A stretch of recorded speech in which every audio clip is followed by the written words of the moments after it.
Əziz və hörmətli həmvətənlərimiz, hamınızı xoş gördük. Günas TV-nin canlı yayınına başlayırıq. Bugün cümə günü elan olunduğu kimi biz istiqlaliyyətimizin 28 mayın bir gün əvvəli və 28 mayın özü, yəni bugün və sabah istiqlaliyyət bayramımızın ildönümü olduğu üçün müstəqilliyimizdən söhbət açacağıq. Sabah, yəni şənbə günü Sayın Doktor Cəmil Həsənli bizimlə olacaq canlı olaraq stüdyomuzdan, Bakı stüdyomuzdan söhbəti olacaq Məmməd Əmin Rəsulzadə və İstiqlaliyyət bayramı haqqında, İstiqlaliyyət günümüz haqqında. Eyni zamanda müəyyən müsahibələrimiz olacaq. Vardır ki, onlardan bugün və sabah yayılacaq.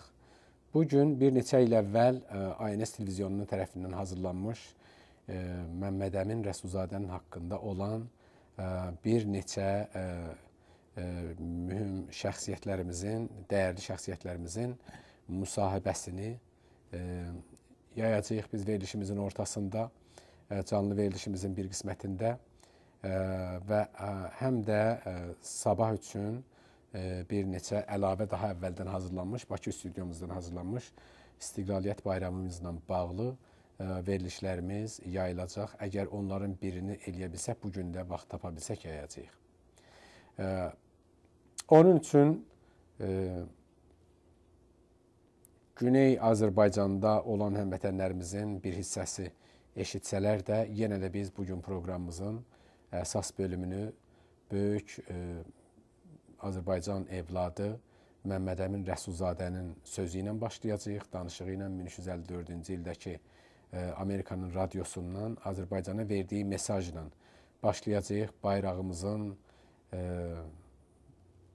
banisi, istiqlaliyyətimizin banisi, qurucusu Məmməd Əmin Rəsulzadə bildiyiniz kimi 1918-ci ildə Azərbaycanımızın şimal hissəsində milli dövlətçiliyimizi yaratdı. Müstəqil Azərbaycan 1918-dən 1920-yə qədər 2 il ömür sürdü. Müstəqil Azərbaycanımızda dünyanın ən demokratik qanunları qəbul olundu. 1918-ci ildən Azərbaycanlılar birinci olaraq müsəlman dünyasında, şərq dünyasında birinci ölkə idi ki, qadınlarla kişilərin bərabər hüququnu qəbul elədi. Qadınlar və xanımlar səs vermə və seçilmə, rəy vermə və ya hər halda millətin tərəfindən seçilmə hüququna sahib oldu. İşçilərin haqqında qanunlar qəbul olundu. Yer islahatı, Azərbaycanda ana dilimizin rəsmi dil olması, milli dövlətçiliyimizin Azərbaycan adı ilə bu dəfə qurulması, parlament sistemi, dövlətin yaranması, millətin rəyi ilə və ya səsi ilə seçilmiş nümayəndələrin tərəfindən dövlətin idarə olunması və az bir müddətdə böyük nailiyyətə çatan milli dövlətimiz o zaman Leninin hökmü ilə kommunistlərin, qırmızı ordusunun, qızıl ordusunun hücumuna məruz qaldılar və dövlətimiz yıxıldı. O zamanlar Birinci Dünya Savaşından dərhal sonra olduğu üçün dünya hələ özünü təsbit eləyə bilməmişdi və biz kiçik bir məmləkət, dövlət olduğumuz üçün o zaman demək olar ki, böyük qüdrətlərin arasındakı davada biz də qurban getdik. Amma bizi kəsən, qurban eləyən və məmləkətimizi işğal eləyən Leninin hökmü ilə gələn ordu idi, qırmızı ordu, qızıl ordu. Və həmin ordu Azərbaycanı işğal elədikdən sonra Azərbaycanın torpaqları parçalandı. Leninin və Stalinin hökmü ilə daha sonralar Azərbaycandan torpaqlar Dərbənd ayrılıb Dağıstana verildi. Borçalı Azərbaycandan kəsilib Gürcüstana verildi.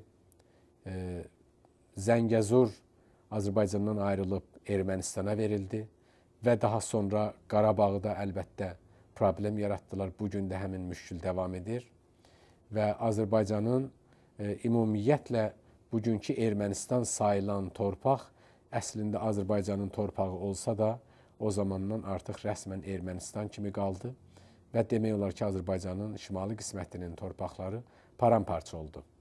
Yəni bir dövlətin yıxılması yalnız bir dövlətin yıxılması deyildi. bir məmləkətin də dağılması deməkdir. Bir torpağın da parçalanması deməkdir. Onun üçün biz 1918-ci ildə milli dövlətçiliyimizin yaranmasının il dönümünü həmişə Azərbaycanın müstəqillik və ya Cumhuriyyət bayramı kimi qəbul edirik.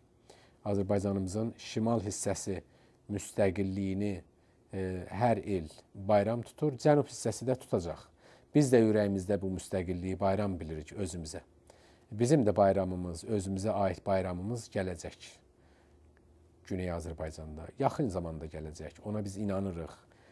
Arzu üçün demirik, ümid vermək üçün demirik və yəni ki, hər hansı bir kimsənin və ya hər hansı bir qrupun sözü deyil. Bir millətin haqqıdır müstəqil olmaq, bir millətin, özəlliklə zülm altında yaşayan millətin bütün dərdlərinin böyük əksəriyyəti müstəqilliyində həll ola bilər və bir millət ayağa qalxıbsa o müstəqilliyini də alacaq və bütün bu şəraitlər bizim üçün hazırdır. Onun üçün biz də müstəqilliyimizi alacağıq. Söhbətsiz Şimali Azərbaycan, Cənubi Azərbaycan bir gün birləşəcək. Söhbətsiz. Biz o günlərin ümidi ilə, arzusu ilə yaşayırıq.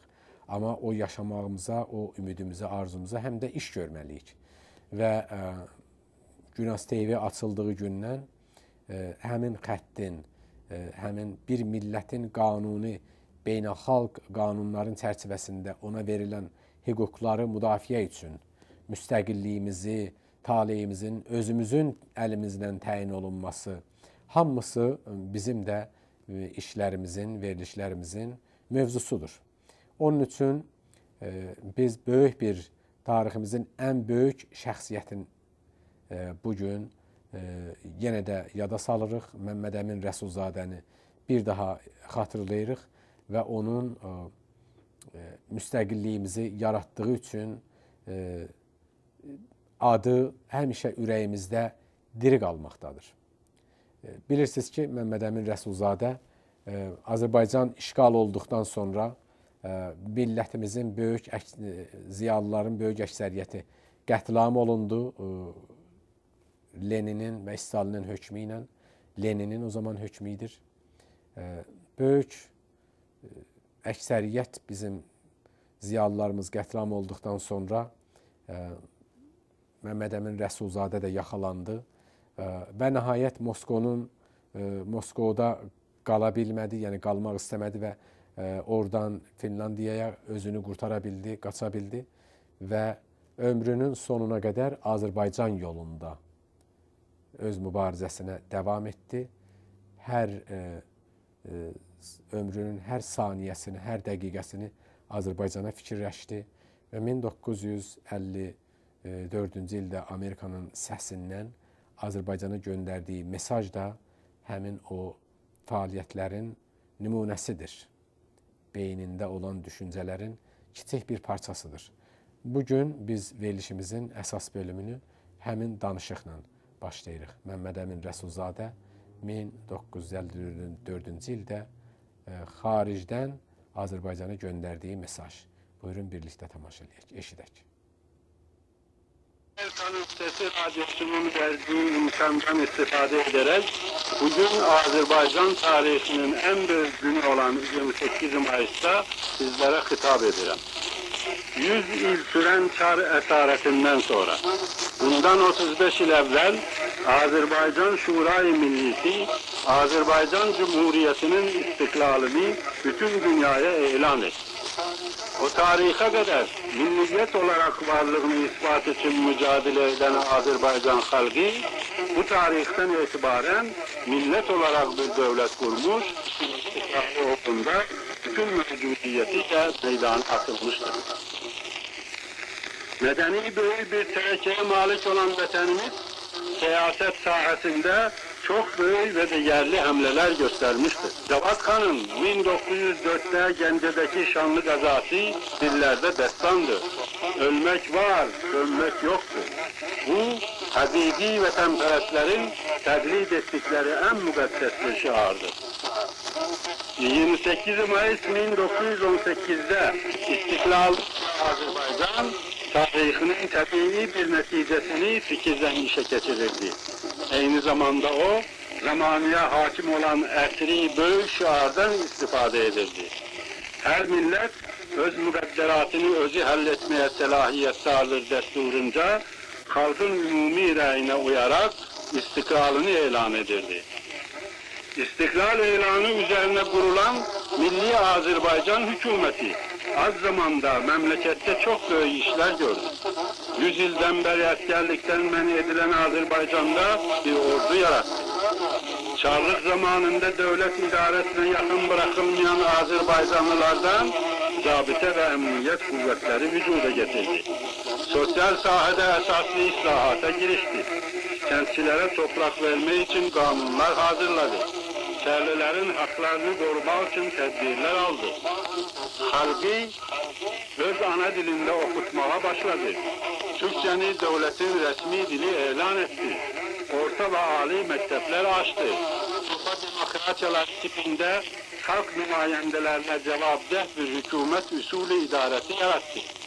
Hakimiyet Millet Meclisi'nin elindeydi. Parlamentten itimat almadıkça hiçbir hükümet iş başında kalabilmezdi. Memlekette tam bir azatlık vardı. O zaman indi Sovet zamanında olduğu gibi terör denilen şeyden hiçbir eser yoktu. Şahsiler de, meskenler de emn ve emandaydı. Vatanın kapıları indi olduğu gibi bütün dünyaya kapalı değildi. Her Azerbaycanlı istediği zaman hara isterse giderdi. Komşu ve Avrupa devletleriyle dostluk münasebetleri tesis edilmişti. Bütün milletlerle alışveriş vardı. Bütün bunların neticesindeydi ki Cumhuriyetimizin istiklali Avrupa devletleriyle Birleşik Amerika tarafından tanındı. Onları takliden büyük küçük birçok devletler dahi istiklalimizi tanıdılar. Türk ve Müslüman dünyasının bu ilk cumhuriyetini kardeş ve komşu memleketler dahi tanıdılar. Türkiye ile İran, Azerbaycan'la münasebete geldiler. Aralarında dostluk ve kardeşlik muahideleri imzalandı. 12 Yanvar 1920 Cumhuriyet'in devletler tarafından tanınması günüydü. Bu günü Azerbaycan halkı candan bayram etti. Haklıydı. Bu hakikaten de büyük bir bayramdı. Çünkü bugünden itibaren Azerbaycan davası Rusya'nın bir iç meselesi olmaktan çıkmış, milletler arası bir mesele olmuştu. Dünya hakikatleriyle daha çok karşılaşmakta, hakkıyla batıl, yalanla doğru yüz yüze gelmektedir. Şüphesizdir ki bir gün hakikat parıldayacak, azatlık esasını, Birleşmiş Milletler prensipini ve insan haklarını tutan tarafta alıp gelecektir. Bu galibiyet güneşi, Kızıl İstiklal zulmü altında inleyen aziz vatanımızda 1918-28 Mayıs gibi yeniden doğacaktır. Buna katiyen şüphe etmeyiniz vatandaşlar. Üç renkli İstiklal bayrağını başlarında gezdiren buradaki vatan ailesi bizlerden, orada her cüre korku ve tehdit altında kalpleri istiklal eşkiyle çırpınan azatlık ailesi sizlere candan selamlar gönderir. 28 Mayıs İstiklal kurbanlarının aziz ruhları huzurunda hürmetle eğilir ve her iki tarafı birleştiren milli bir hasreti şairin beytiyle dile getiririm. Sen bizimsen, durdukça bedende can, yaşa, yaşa, çok yaşa, ey şanlı Azerbaycan. Bəli, 1953-cü ildə Məmməd Əmin Rəsulzadənin Amerika Səsi Radiosundan Azərbaycana göndərdiyi mesajı, mən səhvən 1954 demişdim, 1353 düzgün tarixidir. O zaman radiodan yaydığı Azərbaycanın mesajıdır. O, təbii ki, 1353-də artıq 30 ildən artıq idi ki, Azərbaycan işğal altında, Sovet sisteminin işğalının altında dağılmışdı və demək olar ki, həmin illərdə Azərbaycan özəlliklə 1953-cü ildəki deməli verdiyi mesajdan bir neçə il əvvəl İkinci Dünya Savaşı qurtarmışdı və həmin savaşda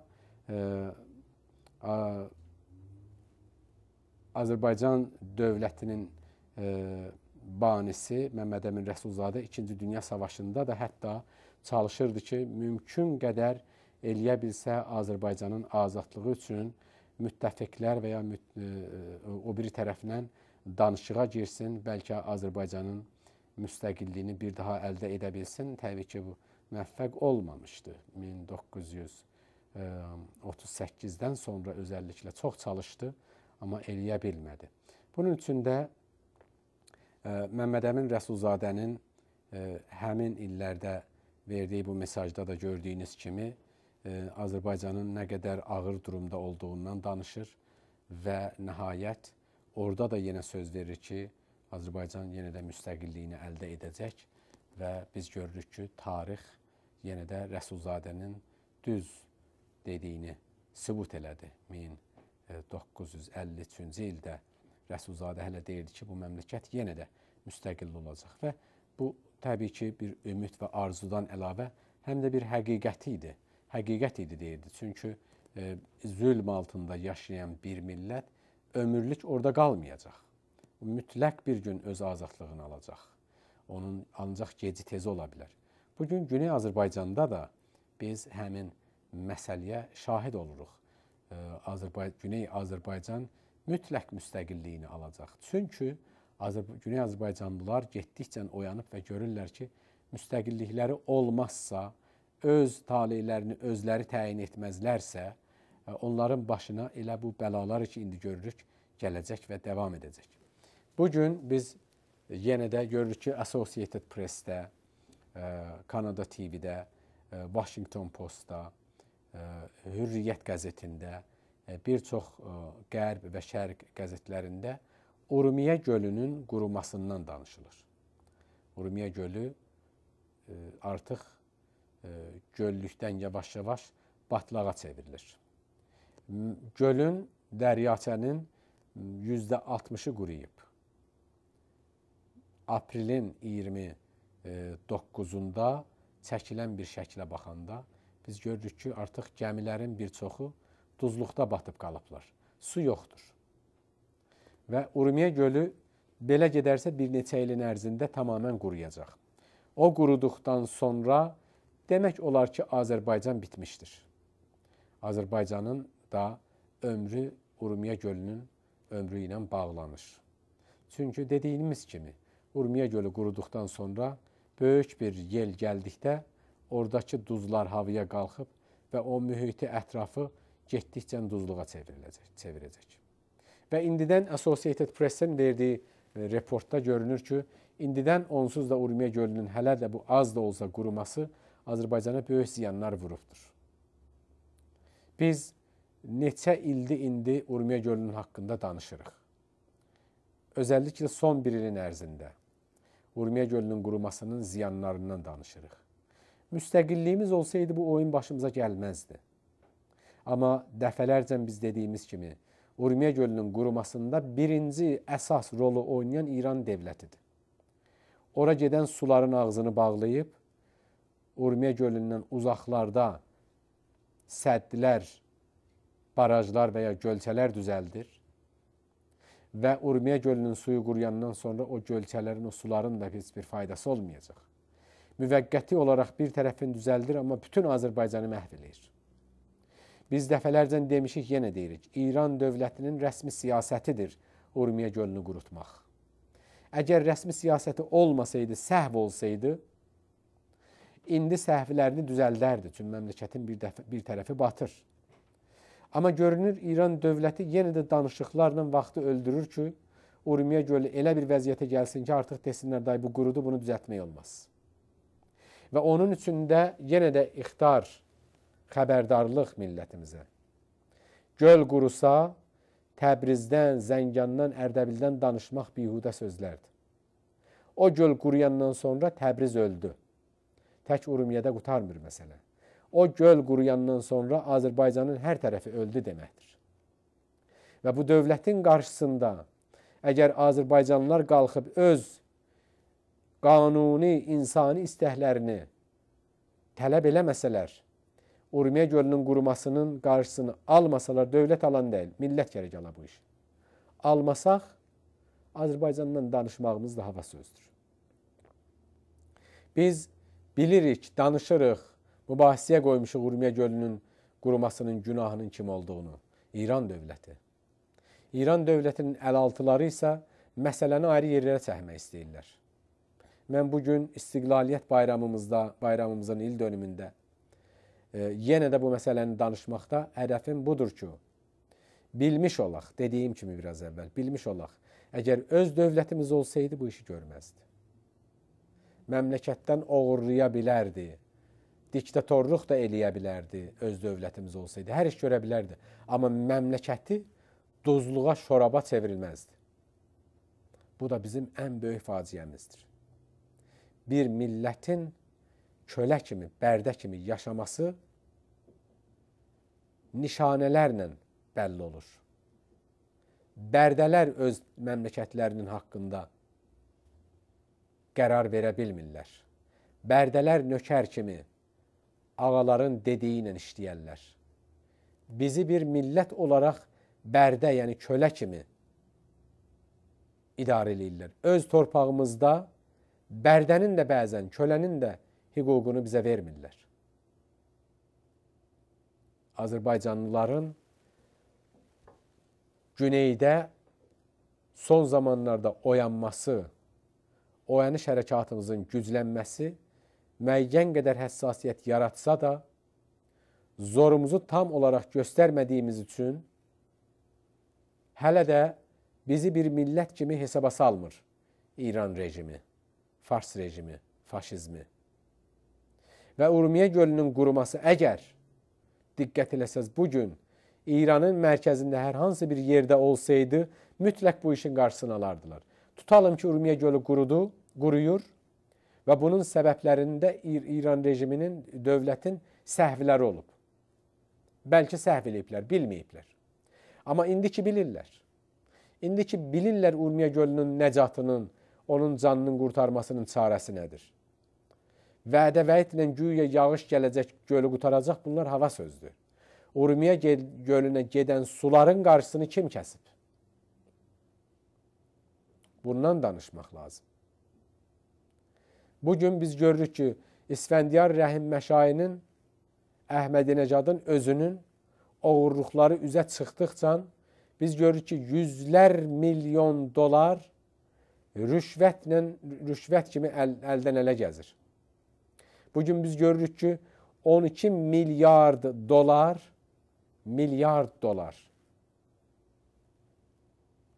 bancıdan itir. Mərkəzi banca pul verilmir. Nəftin pulu banca tökülmür. Haralara gedir? Əgər o pulların 1/4-ni xərcləsəydilər, Urmiya gölü heç vaxt bu vəziyyətə düşməzdi. Urmiya gölünün nəcatı, onun canının qurtarması pula bağlıdır. Pul istəyir.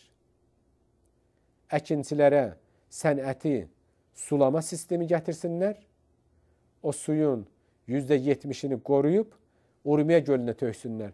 Həm əkinçilər öz torpaqlarını sulaya bilsinlər, səddilərdən, o barajlardan, həm də Urmiya gölü qurumasın.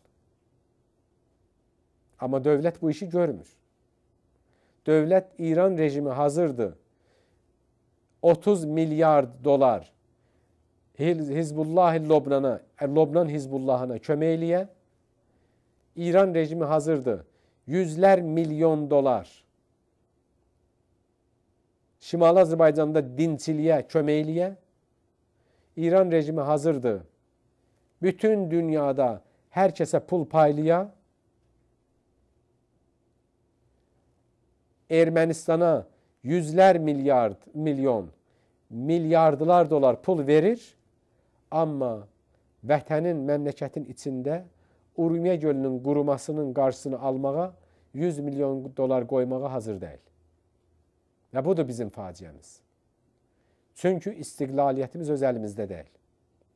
Azərbaycandan toplanan pullar vergi olaraq, Azərbaycandan toplanan pullar Azərbaycan üçün 100 dəfə artıq bəsdir. Onları da aparırlar Tehrana, Azərbaycana vermirlər. İranın müxtəlif yerlərindən suyu çəkib, mərkəzi farsnişin məhəllələri abad eləyirlər. Xəzərdən su çəkmə prosesi başlayıbdır Gərmisara, Semnana, amma Urmiya gölünün quruması davam edir. Bir tərəfdə qurudurlar, o bir tərəfdə su düzəldirlər. Su paylayırlar.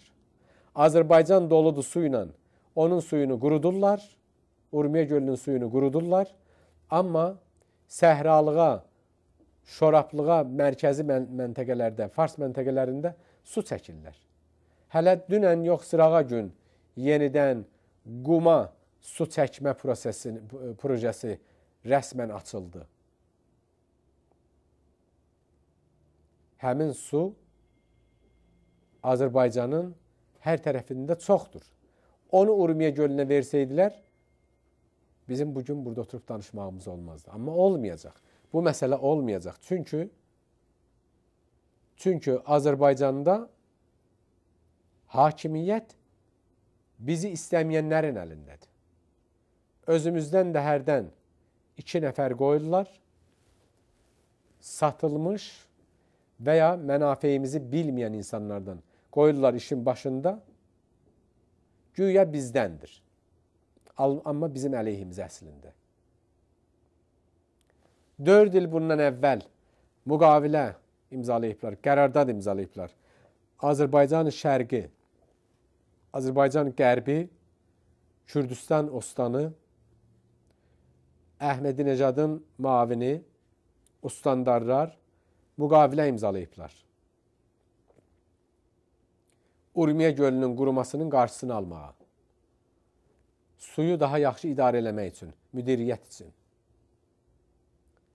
4 ildən sonra keçən il bəlli oldu ki, heç bir iş görülməyibdir. Heç bir iş. Belə gedirsə, Azərbaycanda mülkün, hər şeyin qiyməti getdikcə düşəcək aşağı. Təbrizdəkilər oturub fikir eləməsin ki, Urmiya gölü hələ uzaqdadır. Urmiya gölü quruyandan sonra Təbrizdə bütün mülklərin qiyməti yarıdan da aşağıya düşəcək. Və bir zaman gələcək ki, orada heç kəs yaşaya bilməyəcək. Ona görə ki, dövlətimiz yoxdur, öz əlimizdə deyil, müstəqilliyimiz yoxdur. Budur müstəqilliyin olmamasının ziyanları. Vətən evladı öz şəhrində 2 kəlmə öz ana dilində dərs oxuya bilmir. Çünki müstəqilliyimiz yoxdur. Vətən adı bizimdir, özü bizim deyil. Adı Azərbaycandır, özü isə sökülüb dağılır, aparılır. Süngündən mis çıxardıb Kirmana aparırlar. Amma Kirmandan heç bir şey çıxardıb ayrı yerə Azərbaycan məntəqələrini aparmırlar. Hər yerdən söküb dağıdıb mərkəzə aparırlar. Fars məntəqələrini aparırlar. Hər yer güya Fars məntəqələrinə nökərdir. Təbii ki, bizim bu sözlərimizdən sonra yenə də rejimin əlaltıları bizə ana-bacı yaman deyəcək. Eybi yoxdur, adət eləmişik onlara. Mütləq görəcəksiniz. Uzun sürməyəcək. Yaxın zamanlarda bir hissəsindən xəbərimiz də var. Bəzilərini də alladıb qabağa salmaq istəyirlər xaricdə. Bilirəm. Bilirik, bizə qarşı hücumlara yenə də başlayacaqlar. Planlarının bir hissəsindən xəbərimiz var dəqiq. Amma o plan, o hücumlarla ancaq bizim başımızı qata bilməyəcəklər. Bizim sözümüz vətəndə gedən əsas problemlər üstündə olmalıdır. Bugün biz görməliyik ki, Azərbaycanın başına gələn bəlalar hardan başlayır? Əgər biz istəyirik bütün dərdlərimizi bir-bir qoyuruq qabağımıza, həllini tapaq, bütün dərdlər, işsizlik, iqtisadiyyətimiz, söz azadlığımız, ana dilimiz, mühitimiz, çevrə problemlərimiz, mühit-zistimiz, Urmiya gölündən tutdu bütün ayrı problemlərə qədər. Yeraltı mədənlərimiz, əgər istəyirik bunların məsələlərini həll eləyək, çarəsi nədədir? Doğrudan da fikr eləyirsiniz ki, fikr eləyən var ki, bəlkə deyirəm, bəziləri deyir, bəlkə ola bilsin ki, farsların əli ilə hakimiyyət bəlkə bizə bir şey verər. Doğrudan buna inananlar var. Ya hələ yenə də bəzilərini rejim allada bilir.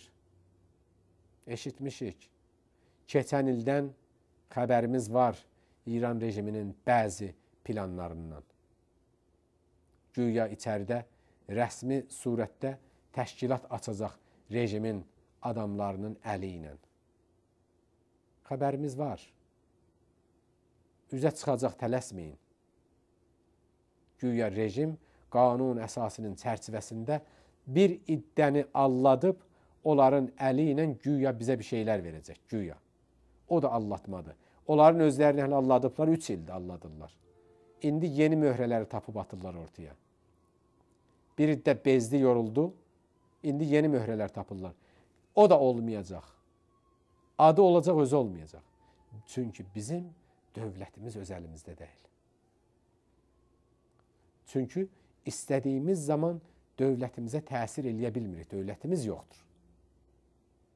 Olsaydı, təsir də eləyə bilərdik. Çünki biz öz vətənimizdə, öz məmləkətimizdə bərdə kimi, kölə kimi yaşamağa məcbur olmuşuq. Əgər belə davam edərsə, biz bütün varlığımızı əldən vermiş oluruq. Hamısını. Yəni, tək Urmiyədən söhbət getmir burada. Urmiyə gölündən söhbət getmir. Bütün Azərbaycan gedir. Fars faşizmi bilir ki, Azərbaycan gedəcək. Əlindən çıxacaq. Ona görə də o hadisə olmadan əvvəl Azərbaycanı məhv eləmək istəyir.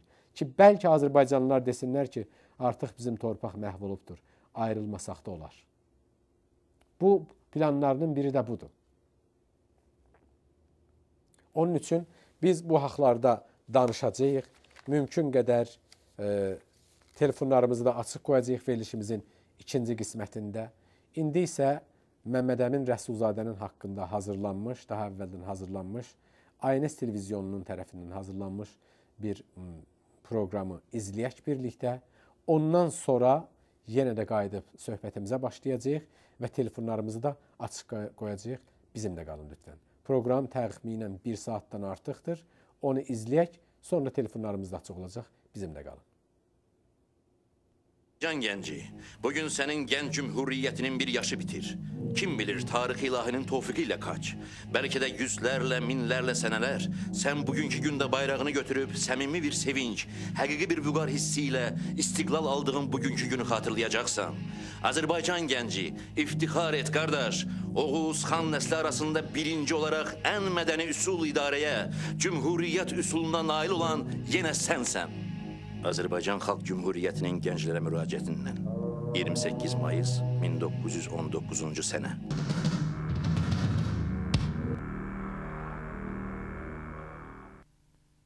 Türkləşməli, İslamlaşmalı, müasirləşməliyik rəmzli bu bayraq Şərqdə və bütün İslam aləmində ilk Azərbaycan Xalq Cümhuriyyətinindir. Sonralar haqqında bəzən xoş, bəzən də ittihamlarla danışdığımız Azərbaycan Xalq Cümhuriyyətinin mənfi və müsbətləri ilə bu bir fakt idi. Bütün şərq dövlətlərinin həmin vaxtda həsədlə baxdığı ilk xalq cümhuriyyəti Azərbaycanda yarandı. 20-ci əsrin əvvəllərinə qədər Azərbaycanda türkləşmək, islamlaşmaq və müasirləşmək ideyası ayrı-ayrı fərdlər və şəxsiyyətlər tərəfindən qoyulsa da, 20-ci əsrin artıq astanalarında Əli bəy Hüseynzadə bunu vəhdətdə, formul, düstur halında ədəbiyyata gətirdi və qeyd etdi ki, türkləşmək, islamlaşmaq və müasirləşməkdən kənarda türkə nicat yoxdur. Məmməd Əmin Rəsulzadə isə türkləşmək, islamlaşmaq və müasirləşmək ideyalarını daha da inkişaf etdirdi və onu Azərbaycan Demokratik Cümhuriyyəti yaradılarkən bütöv kompleks halında ora tətbiq etdi. Bugün Azərbaycan Demokratik Cümhuriyyətinə hansı qütbdən, istiqamətdən və yöndən baxsaq, həmin türkləşmək, islamlaşmaq və müasirləşmək formulunun bütün tərəf və cəhətləri ilə görə bilərik. 70 il bu tarixi millətin yaddaşından silməyə cəhdlər olacaq. 23 aylıq xalq cümhuriyyəti təhrif olunacaq. Hökumətin liderləri xalqının düşməni kimi təqdim ediləcək. Amma o yaddaşlardan silinməyəcək. Bəlkə də müstəqilliyin ağrı acısını yaşamış insanların onu sadəcə unutmaq istəmədiyindən. Azərbaycan Xalq Cümhuriyyəti O bizə nə verdi? Biz onu yitirdik. Bu itki nələrlə nəticələndi? Onun gedək gizli qalan, bəlkə də gizlədilən faktlar və canlı şahidlər qiymətləndirəcək. Azərbaycan Xalq Cümhuriyyətinin mahiyyətini anlamaq üçün həmin dövrün ictimai-siyasi həyatına nəzər salmaq vacibdir. 1918-ci il ərəfəsində bu torpaqların ümumiyyətlə Azərbaycan yurdu kimi qalıb-qalmaması məsələsi həll olunurdu. Çünki 1828-ci il Türkmənçay müqaviləsindən sonra Azərbaycan əyalətlər quberniyalar şəklində Rus imperiyasının tərkibində idi. Azərbaycan Xalq Cümhuriyyəti yaradılmasaydı, 1920-ci ilin 27 aprel hadisələrindən sonra Azərbaycanın hansı formada Rusiyanın tərkibində olacağı hələ tam şəkildə aydın deyildi. Ola bilsin ki, elə Çar Rusiyası dövründə olduğu kimi quberniyalar şəklində və yaxud da ki, muxtar respublika, yaxud da ki, muxtar vilayət şəklində SSR tərkibində qalacaqdı və bu cürdə Azərbaycan qəbul ediləcəkdi. Bu mənada Azərbaycan Xalq Cümhuriyyəti yaradılmasının çox böyük əhəmiyyəti oldu ki, dövlət anlayışını, müstəqil respublika anlayışını artıq insanların şuuruna, yaddaşına həkk etdirdi. Fətəli xan Xoçki də onu bilirdi.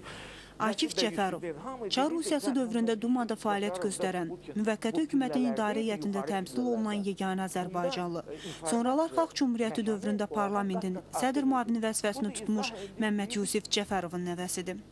O vaxtı biz hər bir şeydən məhrum idik. Nəinki milli bizim mədəniyyətimizi əsk etdirən bir inzibati orqan olsun və yaxud hansısa bizdə bir ictimaiyyətin hansısa bir nüfuzlu bir təşkilatı olsun, ya da ki bir nəşriyyətimiz olsun, ya da milli bizim bir məktəblərimiz olsun. Hətta biz məhrum idik az qala ana dilimizdə danışmaqda.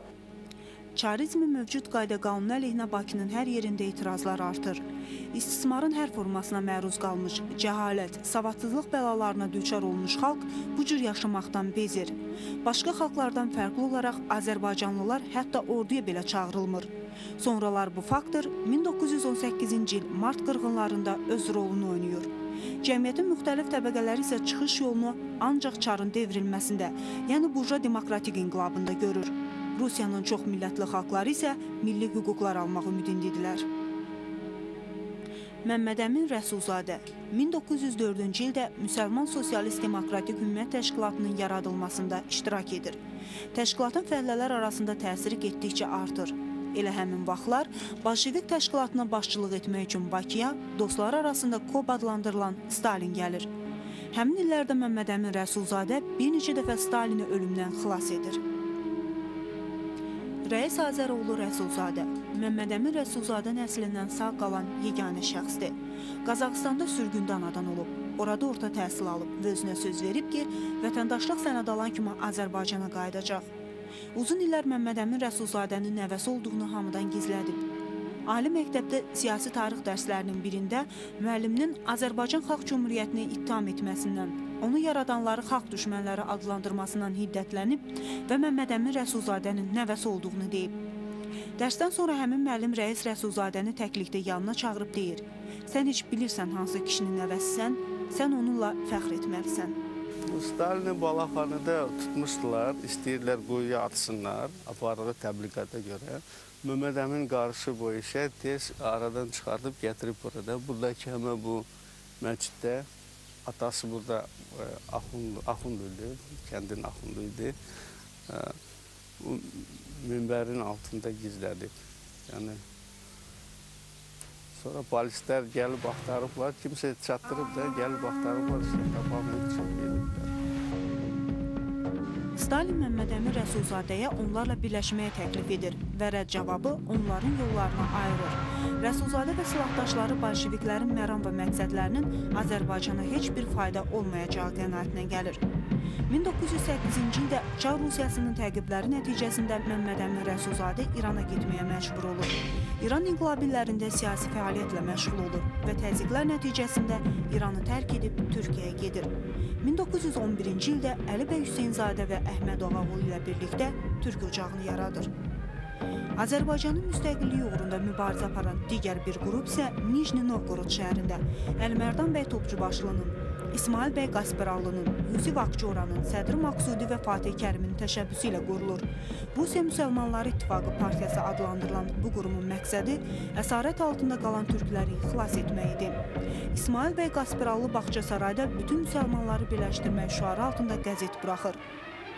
Ana dilində ilk kitabxana Əliskəndər bəy Cəfərovun evində yaranır.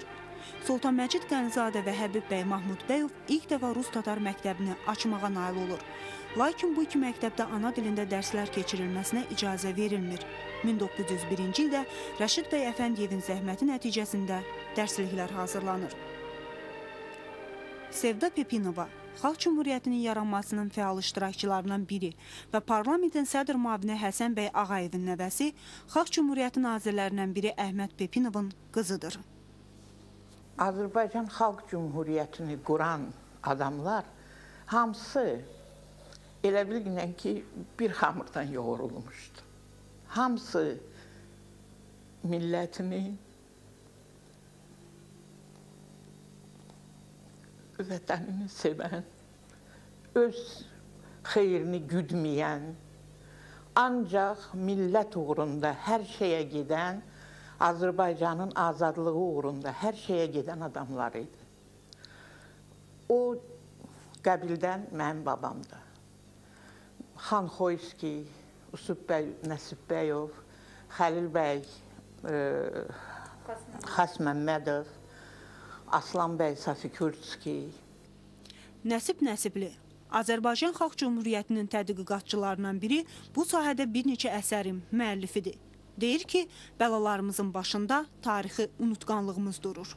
1905-ci ildən 20-ci ilə qədər gələn bir milli intibah dövrümüz var və bu dövrün nəhəng fikir adamları var, fikir bahadırları var.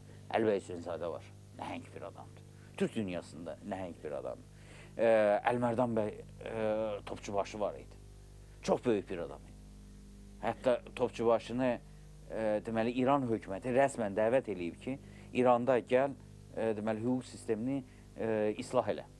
Bu qədər sayılan bir mütəxəssis idi, böyük bir şəxs idi. O da məlumdur ki, Rusiya Müsəlmanları Konqresinin də sədri idi. Yəni, Rusiyada yaşayan türk dilli müsəlman xalqlarının ağsaqqalı sayılırdı. Çox hörmətli bir şəxs idi. Ya digər şəxsləri. Deyək ki, Mirzə Bala Məmmədzadə 18 yaşında bu İstiqlal qəzetini redaktə edib və orada yazılan məqalələrin böyük əksəriyyətinin müəllifi də bu adamdır. Amma bir baxın o məqalələrdə nə gözəl pafos var, nə gözəl məna var, hər cümləsində bir kitablıq, bir mətləb var. Manav Süleymanov yaşı 90'ı ötüb, o dövrün canlı şahididir. Sonralar bütün gördüklərini və şahid olduğu hadisələri eşitdikləri ilə birlikdə qələm alıb. Çoxlu əsərləri var. İngiliz Şəhzadə komandanı yazmışdı ki, Nəsibbə Yusufbəyev nəinki Azərbaycanı İngiltərə kimi bir imperiyanı idarə etmək qabiliyyətinə malik olan siyasi xadimlərdən biridir. 1917-ci ilin fevralında Rusiyada fevral burjua inqilabı baş verir. 2. Nikolay devrilir. 1917-ci il oktyabr inqilabı ilə hakimiyyətə bolşeviklər gəlir. Erməni Şamyan noyabr ayında yaradılan Bakı Xalq Komissarları Sovetinə sədr seçilir. Şamyan hökuməti daşnaqlarla sıx əlaqələrə girir. Bakıda getdikcə silahlı ermənilərin sayı artır. Belə bir mürəkkəb vaxtda artıq Birləşmiş Müsavatla Türk Ədəmi Mərkəziyyətin ilk qurultayı keçirilir. Həmin vaxtı Şamiyanın başçılıq etdiyi Xalq Komissarları Soveti bütün qüvvəsi ilə Azərbaycanın irəli sürdüyü muxtariyyat, öz müqəddəratını təyin etmə hüququnu qəbul etmir. Hətta istehza ilə Azərbaycanın müstəqilliyini istəyənlər sonda xarabalıqlar alacaqlar deyir. Şəhərdə vəziyyət gərginləşir. Bakı başda Şamiyan olmaqla erməni daşnaqlarının tabeliyinə keçir.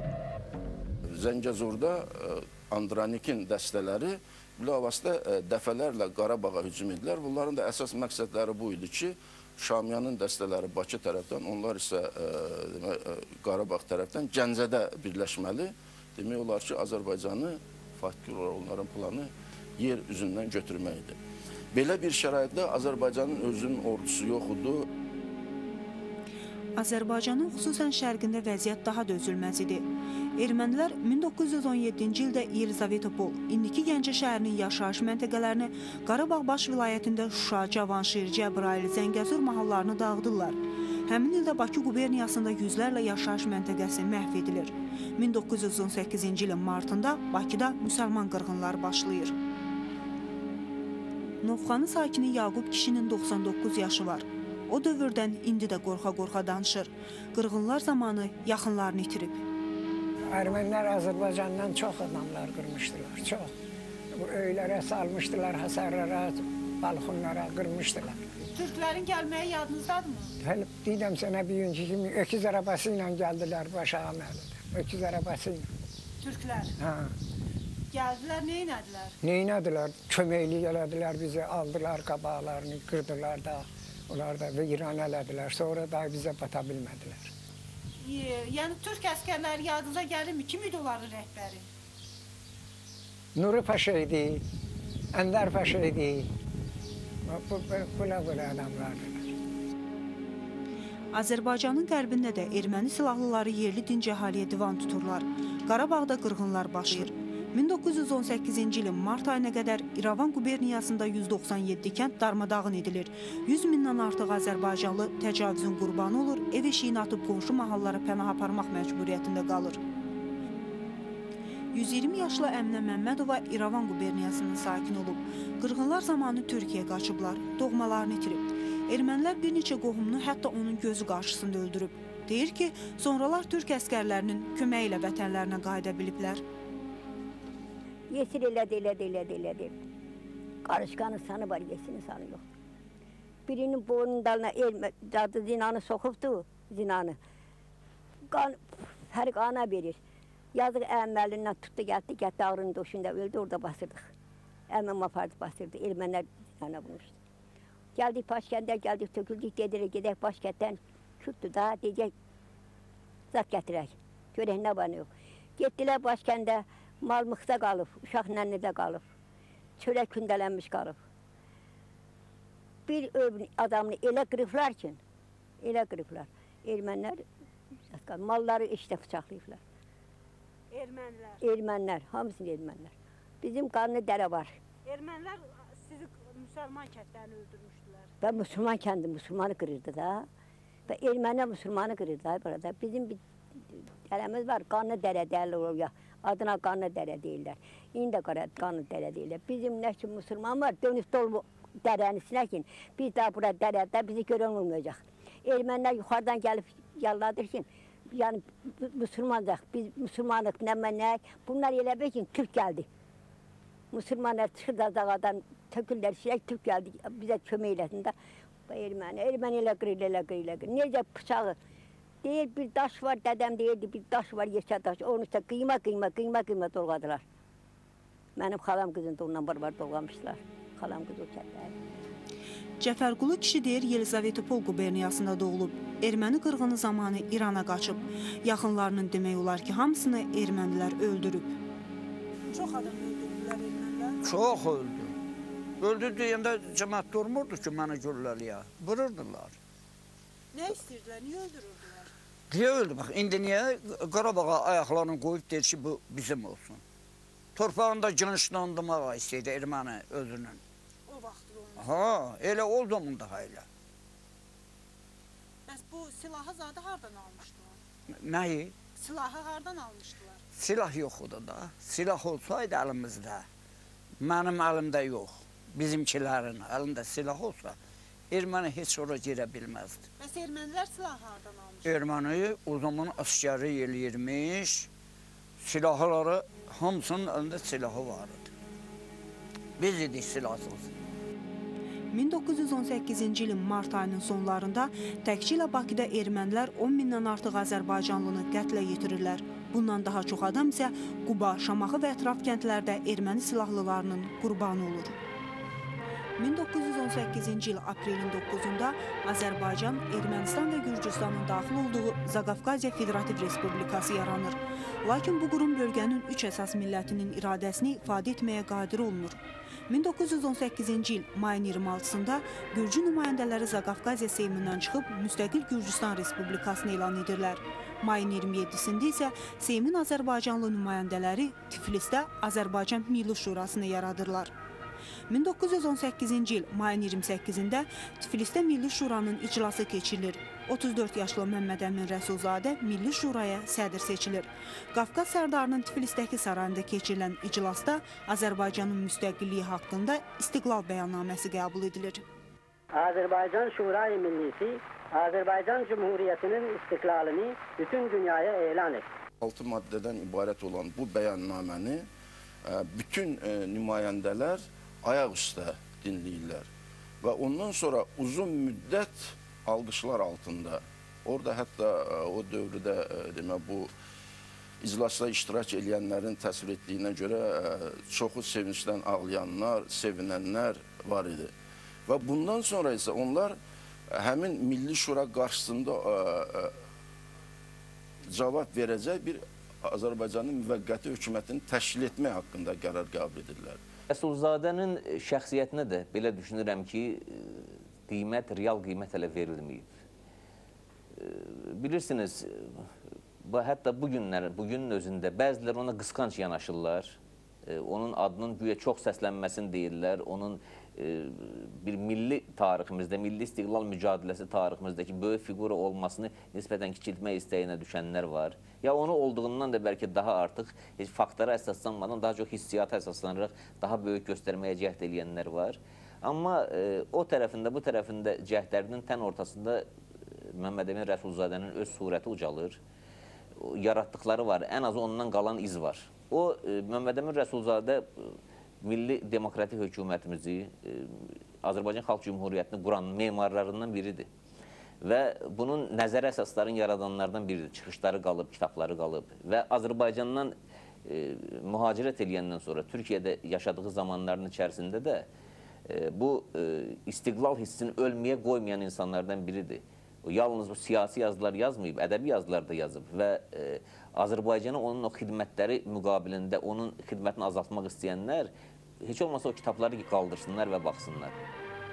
Milli Şura bitərəf Fətəli xan Xoyskiyə Azərbaycan Xalq Cumhuriyyətinin müvəqqəti hökumətini təşkil etməyə tapşırır.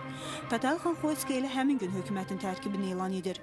Bitərəf Fətəli xan Xoyski, Nazirlər Şurasının sədri və Daxili İşlər Naziri, İttihadçı Xosrov bəy Sultanov, Hərbi Nazir, Məmməd Həsən Hacınski, Xarici İşlər Naziri, Nəsib bəy Yusifbəyli, Maliyyə və Xalq Təhsili Naziri, Müsavatçı Xəlil bəy Xasməmmədov, Ədliyyə Naziri, Bitərəf Məmməd Yusif Cəfərov, Ticarət və Sənaye Naziri, Hümmətçi Əkbər Ağa Şeyxülislamzadə, Əkinçilik və Əmək Naziri, Sosialist Xudadat bəy Məlik Aslanov, Yollar, Poçt, Teleqraf Naziri və Hümmətçi Cəmabəy Hacınski dövlət nəzarətçisi. O insanlar ki, bizim milli cumhuriyyətimizi qurmuşdular, istiqlalımız uğrunda mübarizələr aparırdılar. Onların əksəriyyəti Bəyxan nəslindəndirlər. Mən buna sadəcə bir də ona görə qayıtmıram ki, onların o kökünün, mənşəyini xüsusi qeyd edeyim. Sadəcə o kübarlıq, əsilzadəlik bunların davranışlarında, həyat tərzində də özünü göstərir. Amma bunlar belə çox sıxılğan bir təminatı olan həyat yaşayıblar hamısı. Nəsib bəy Yusifbəyli olmuşdu baş nazir. Və atasından günlərin birində məktub alır. Atası Gəncədə yaşayırmış, Gəncədən məktub göndərir Nəsib bəyə Bakıya ki, Nəsib bəy ona məktub göndəribmiş ki, bəs orada mənim bağım var Gəncədə. Bir onu gör, bağını necə çəpərlətdirə bilərsən. Bir pul tap, onu çəpərlətdir. Deyir, o da axırı kişi boğaza yığılır, ona məktub yazır ki, oğul, sən vaxtı ilə bu Gəncədə işləyirdin, buranın ərzaq rəisi idin, cavan ailəm vardı, sənə yardım edirdim mən. Bundan əvvəl getdin Rusiyada oxudun, dedim, tələbəsən, mən atalıq borcumdur, sənə yardım eləmək, onu da eləyirdim. Köçdün, gəldin Bakıya, oldun nazir, yenə sənə yardım edirdim, yenə məndən vaxtaşırı pul istəyirdin, göndərirdim. İndi olmusan rəis-i cümhur təxminən bir, ölkəmizin az qala padişahısan sən, baş nazirsən. Yenə öz bağını çəpərlətdirmək üçün pulu məndən borc alırsan. Nəsib bəy Yusifbəyli baş nazir ola bu cür yaşayırdı. Yaxud Xudadat bəy Rəfibəyli Azərbaycanın ilk səhiyyə naziri olub. Gəncənin general qubernatoru idi, valisi idi, Demokratik Respublikanın qurucularından və süqut edərkən ilk qurbanlarından biri. Çox zaman o da həkimliyi ilə dolanırmış. Yəni həkimliyində heç çox adamdan pul almırmış, para almırmış. Belə yaxud Məhəmməd Həsən Hacınski ki, onu sonralar bir çox insanlar araşdırıcılar yanlışlıq ucbatından, naşlıq ucbatından xəyanətdə suçlayırlar. Millətin çox sevən bir insan olub. Həbs edirlər onu həmin Azərbaycan Milli Hökumətinin, Milli Mərkəzinin işi ilə bağlı, ki, həmin hökumətin baş naziri olmalıymış. Həbs edirlər bunu. Onun həbsxanadan qızına göndərdiyi, ailəsinə göndərdiyi məktublar var. Evində bu böyük vəzifələr tutmuş, daim nazir işləmiş bir adamın həm Demokratik Respublika zamanında, həm də ondan sonraki Sovet dönəmində bir il yoxu 10 ildən artıq bir zamanda nazir işləmiş, baş nazir işləmiş bir adamın evində 5-10 manat ehtiyat pulu yoxmuş ki, bunu ərzaq alsınlar, nə salsınlar. Hər dəfə evə məktub yazırmış ki, filan şeyi də satın, filan şeyi də satın. O filan evdə süfrə var, onu da yuyun, təmizləyin, aparın, onu da satın, mənə bir şey gətirin, özünüzə bir şey alın, yeyin, yeməkdən korluq çəkməyin. Bu cür bu insanlar belə təmənnasız, fədakar həyat yaşayıblar. Yəni, mal da toplaya bilərdilər, sərvət də toplaya bilərdilər. Bu barədə sadəcə düşünməyə vaxtları olmayıb. Yəni, bu barədə düşünmək onların əqidələrinə zidd bir anlayış olub. Bəylik, xanlıq, o kübarlıq onların gördükləri işə münasibətində olub. Onların o daxili əsilzadəliklərində olub. Odur ki, bu cür insanları Azərbaycan xalqı gərək həmişə bağrının başında yaşatsın. Təəssüf ki, etmirlər. Nənəm deyir, bizim evin bir hissəsi xəstəxana idi. Pulsuz xəstəxana. Parlamenda da işləyəndə həmçinin bu çox vaxtı pul qıtlığı olurdu. Nazirlərə pulu paylayırdılar, amma kanselyariya işçilərinə, çinovniklərə pul qalmırdı.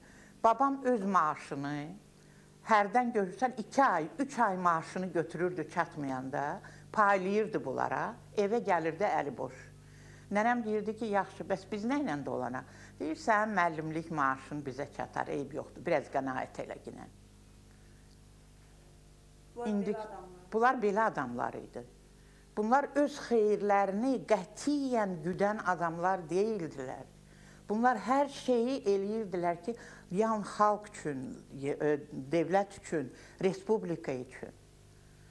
Belə adamlar hanı indi? Yoxdur indi belə adamlar.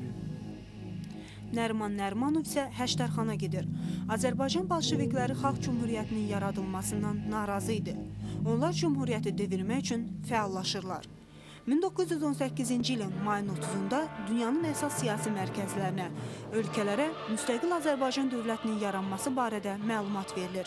Azərbaycan hökumətinin əsas vəzifəsi fəaliyyətini Azərbaycanın öz ərazisinə köçürmək idi.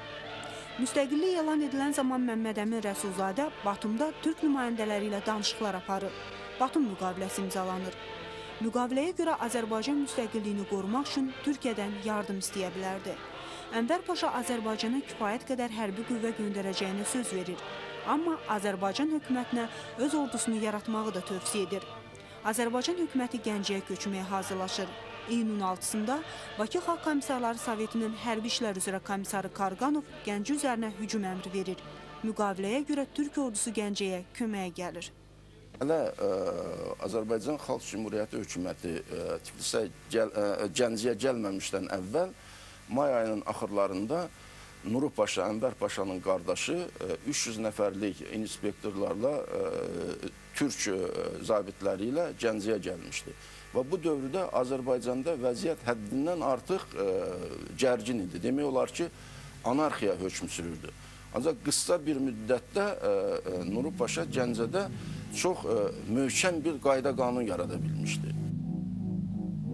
Azərbaycan Milli Şurası və Müvəqqəti Hökuməti iyunun 16-sında Gəncəyə köçən kimi ciddi problemlə üzləşir.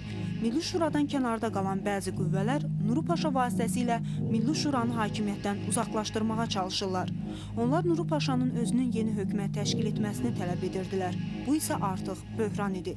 Milli Şuranın sədri Məmməd Əmin Rəsulzadə, baş nazir Fətəli xan Xoyski, Xarici İşlər naziri Məmməd Həsən Hacınski Nuru Paşa ilə məsələni müzakirə etmək istəyirlər. Paşanın nümayəndəsi Əhməd Ağaoğlu ilə müzakirələrdən sonra qərara alınır ki, Milli Şura buraxılsın, yeni hökumət qurulsun. Belə də olur. İyun ayının 17-sində Gəncə qubernatorunun iqamətgahında Azərbaycan Milli Şurasının axırıncı 7-ci iclası keçirilir. Milli Şura buraxılır, yeni hökumət yaradılır. Fətəlxan Xoyski ikinci hökuməti təşkil edir. Müstəqil hökumət işə başlayır, qərarlar qəbul edilir. Ən maraqlı məsələlərdən biri budur ki, Fətəlxan Xoyski hökumətinə bütün səlahiyyətlər verildi. Bir torpaq haqqında islahat keçirməmək və bir də Azərbaycanın istiqlaliyyətin haqqındakı qərarı dəyişdirməmək və verilmiş azadlıqları geri çağırmamaq məqsədi ilə. Fətəlxan Xoy hökuməti çox çətin bir vəziyyətdə burada fəaliyyətə başlayır və onun ilk qərarlarından biri Azərbaycanda, yəni Azərbaycan ərazisində hərbi mükəlləfiyyətin elan edilməsi idi. Və Gəncəyə birinci növbədə belə qərara gəldilər ki, ordu quruculuğu ilə məşğul olmaq lazımdır, ordu yaratmaq lazımdır. Bu məqsədlə Çar Rusiyasında xidmət edən 18 nəfər Azərbaycanlı generalı, döyüş generalını Gəncəyə toplaya bildilər. Bunların səyi nəticəsində Gəncədə təcili səfərbərlik elan edərək Gəncə ətrafının gənclərinin hamısını səfərbər edib əskər edə bildilər.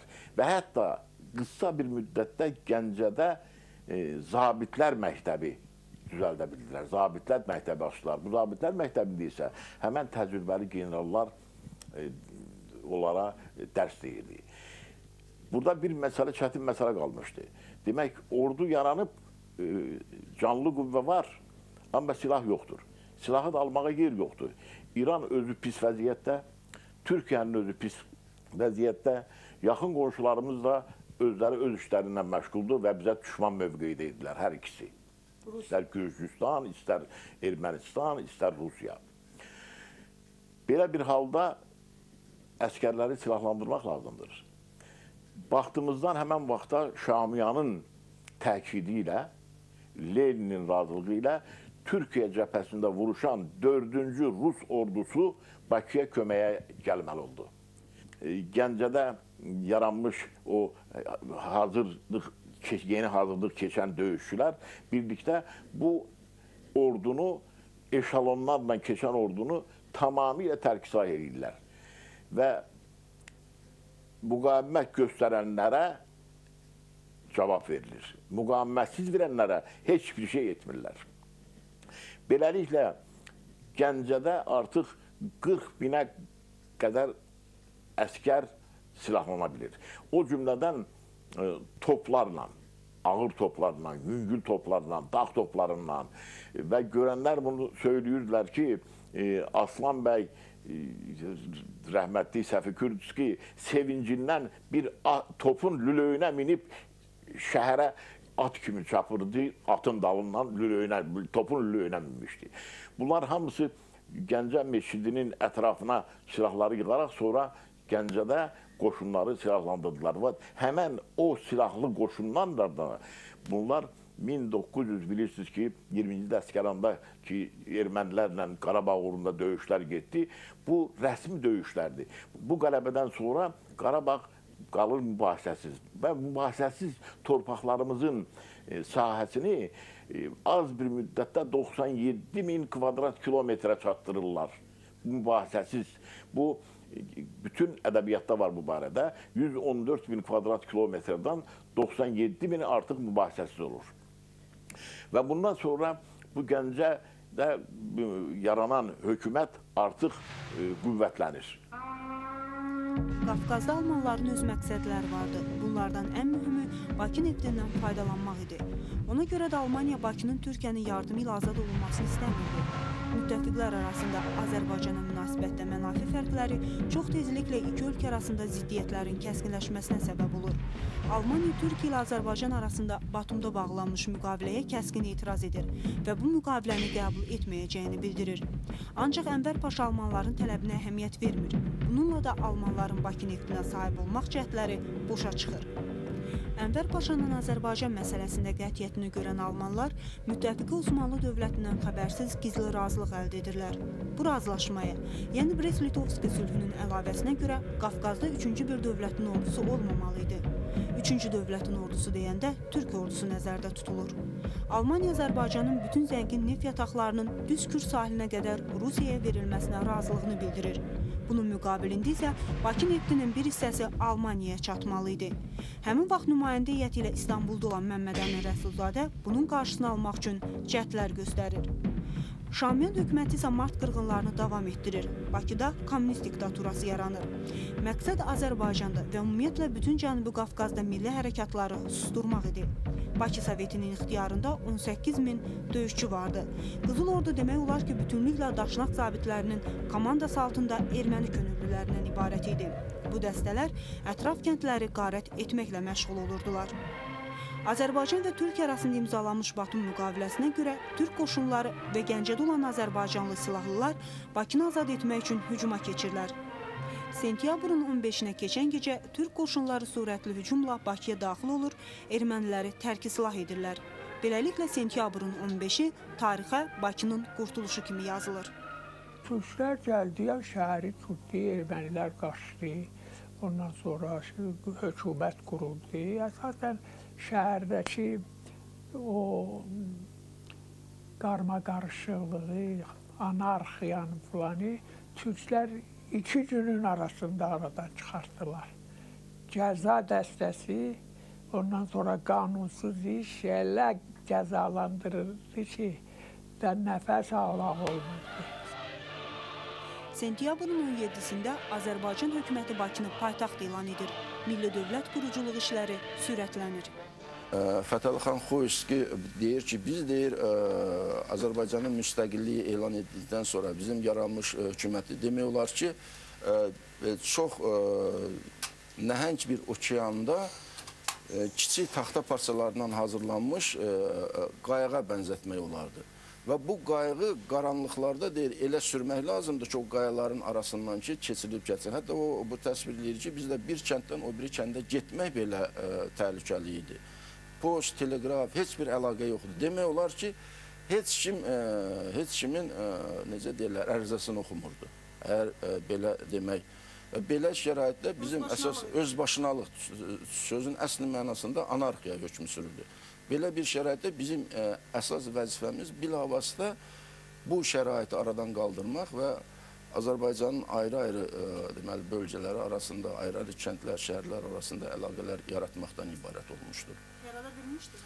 Bunlar demək olar ki, yaratmışdılar. Necə idi o hökumətin dövründə? Bayına daşısan, necə olar? Sənin millətin öz xozeynin ola, öz beyin ola. Necə deyim, hindini soruşma məndən. Yaxşı idi. Pəs yaxşı deyildi. Azad yaşayatır, azad. Fətəli Xoyski hökuməti Şamiyan hökumətinin Azərbaycanın milli mənafələrinə zidd bütün qərarlarını ləğv edir. Neftin istehsalı, daşınması ilə bağlı qərarlar dəyişdirilir. Azərbaycan neftinin Rusiyaya daşınması dayandırılır. Azərbaycan Xalq Cümhuriyyətinin fəallarından biri, Azərbaycanın ilk səfirlərindən biri olan Yusif Vəzir Çəmənzəminlinin oğlu Fikrət Vəzirov. Yusif Vəzir Çəmənzəminli Kiyevdə olarkən, o baxır görür ki, bütün xırda xalqlar, o böyük orada o vaxt iclaslar keçirilirdi. O dövrdə hamısının milli şərqisi var, himni var, oxuyurlar, amma Azərbaycanlıların yoxdur. Ona görə də Açıq Söz qəzetinə məktub göndərir Bakıya, 17-ci ildə çap etdirir ki, bizim milli şərqimiz yoxdur. Bu barədə bizim şairlərimiz və Üzeyir Hacıbəyov cənabları musiqisini, sözlərində şairlər yazmalıdır və bizim himnimiz olmalıdır. Bununla əlaqədar sonra deməli başlandı, o çalışdılar şairlərimiz, Üzeyir Hacıbəyov himn yarandı. Azərbaycanın himni Yusif Vəzirin təklifindən sonra meydana gəldi. Bax, bunun tarixi belə olubdur. Yusif Vəzir də deməli millətin bütün, necə deyərlər, necə özü də yazır ki, bizim bütün demək, məqsəd və amalımız Azərbaycanımızdır. Nə var idi Azərbaycana? Azərbaycanı tanıtmaq. Məsələn, yazır ki, Ukraynada elə bilirdilər ki, Azərbaycan bu İranın bir hissəsidir. Heç bilmirdilər Azərbaycan varmı, yoxmu. Ona görə də deməli, hələ Kiyevdə olanda çox məqalələr çap elətdirir Açıq Söz qəzetində. Sonra da deməli, bunu səfir təyin edirlər Ukraynaya. O vaxtda Krımda Ukraynaya baxırdı, Polşada. Eyni zamanda da onların deməli, bu olur səfiri. Sonra deməli, bunu 19-cu ildə göndərirlər Türkiyəyə. İlk səfir Demokratik Cümhuriyyətin ilk səfiri olur. Orada deməli yazır, Azərbaycan ədəbiyyatına bir nəzər kitabını yazır. O İstanbulda çap olunur. Sonra deməli onu tərcümə edirlər. Fransada çap olunur 22-ci ildə. Eyni zamanda da tarixi, coğrafi və iqtisadi Azərbaycan kitabını yazır İstanbulda 21-ci ildə. Bu kitab çox maraqlı kitabdır, çox dəyərli kitabdır. Ona görə də Azərbaycanı tanımayanlar bax bu iki əsərdən onun ədəbiyyatını və tarixini öyrənirlər. Azərbaycan Xalq Cümhuriyyətinin fəaliyyətinin ilk dövrlərində milli pul vahidi dövriyyə buraxılır. Cümhuriyyət dövrünün Maliyyə Nazirinin nəvəsi Rüfət Həsənov. Nəsib bəy Usulbekovun 3-cü kabinetində Maliyyə Naziri olub.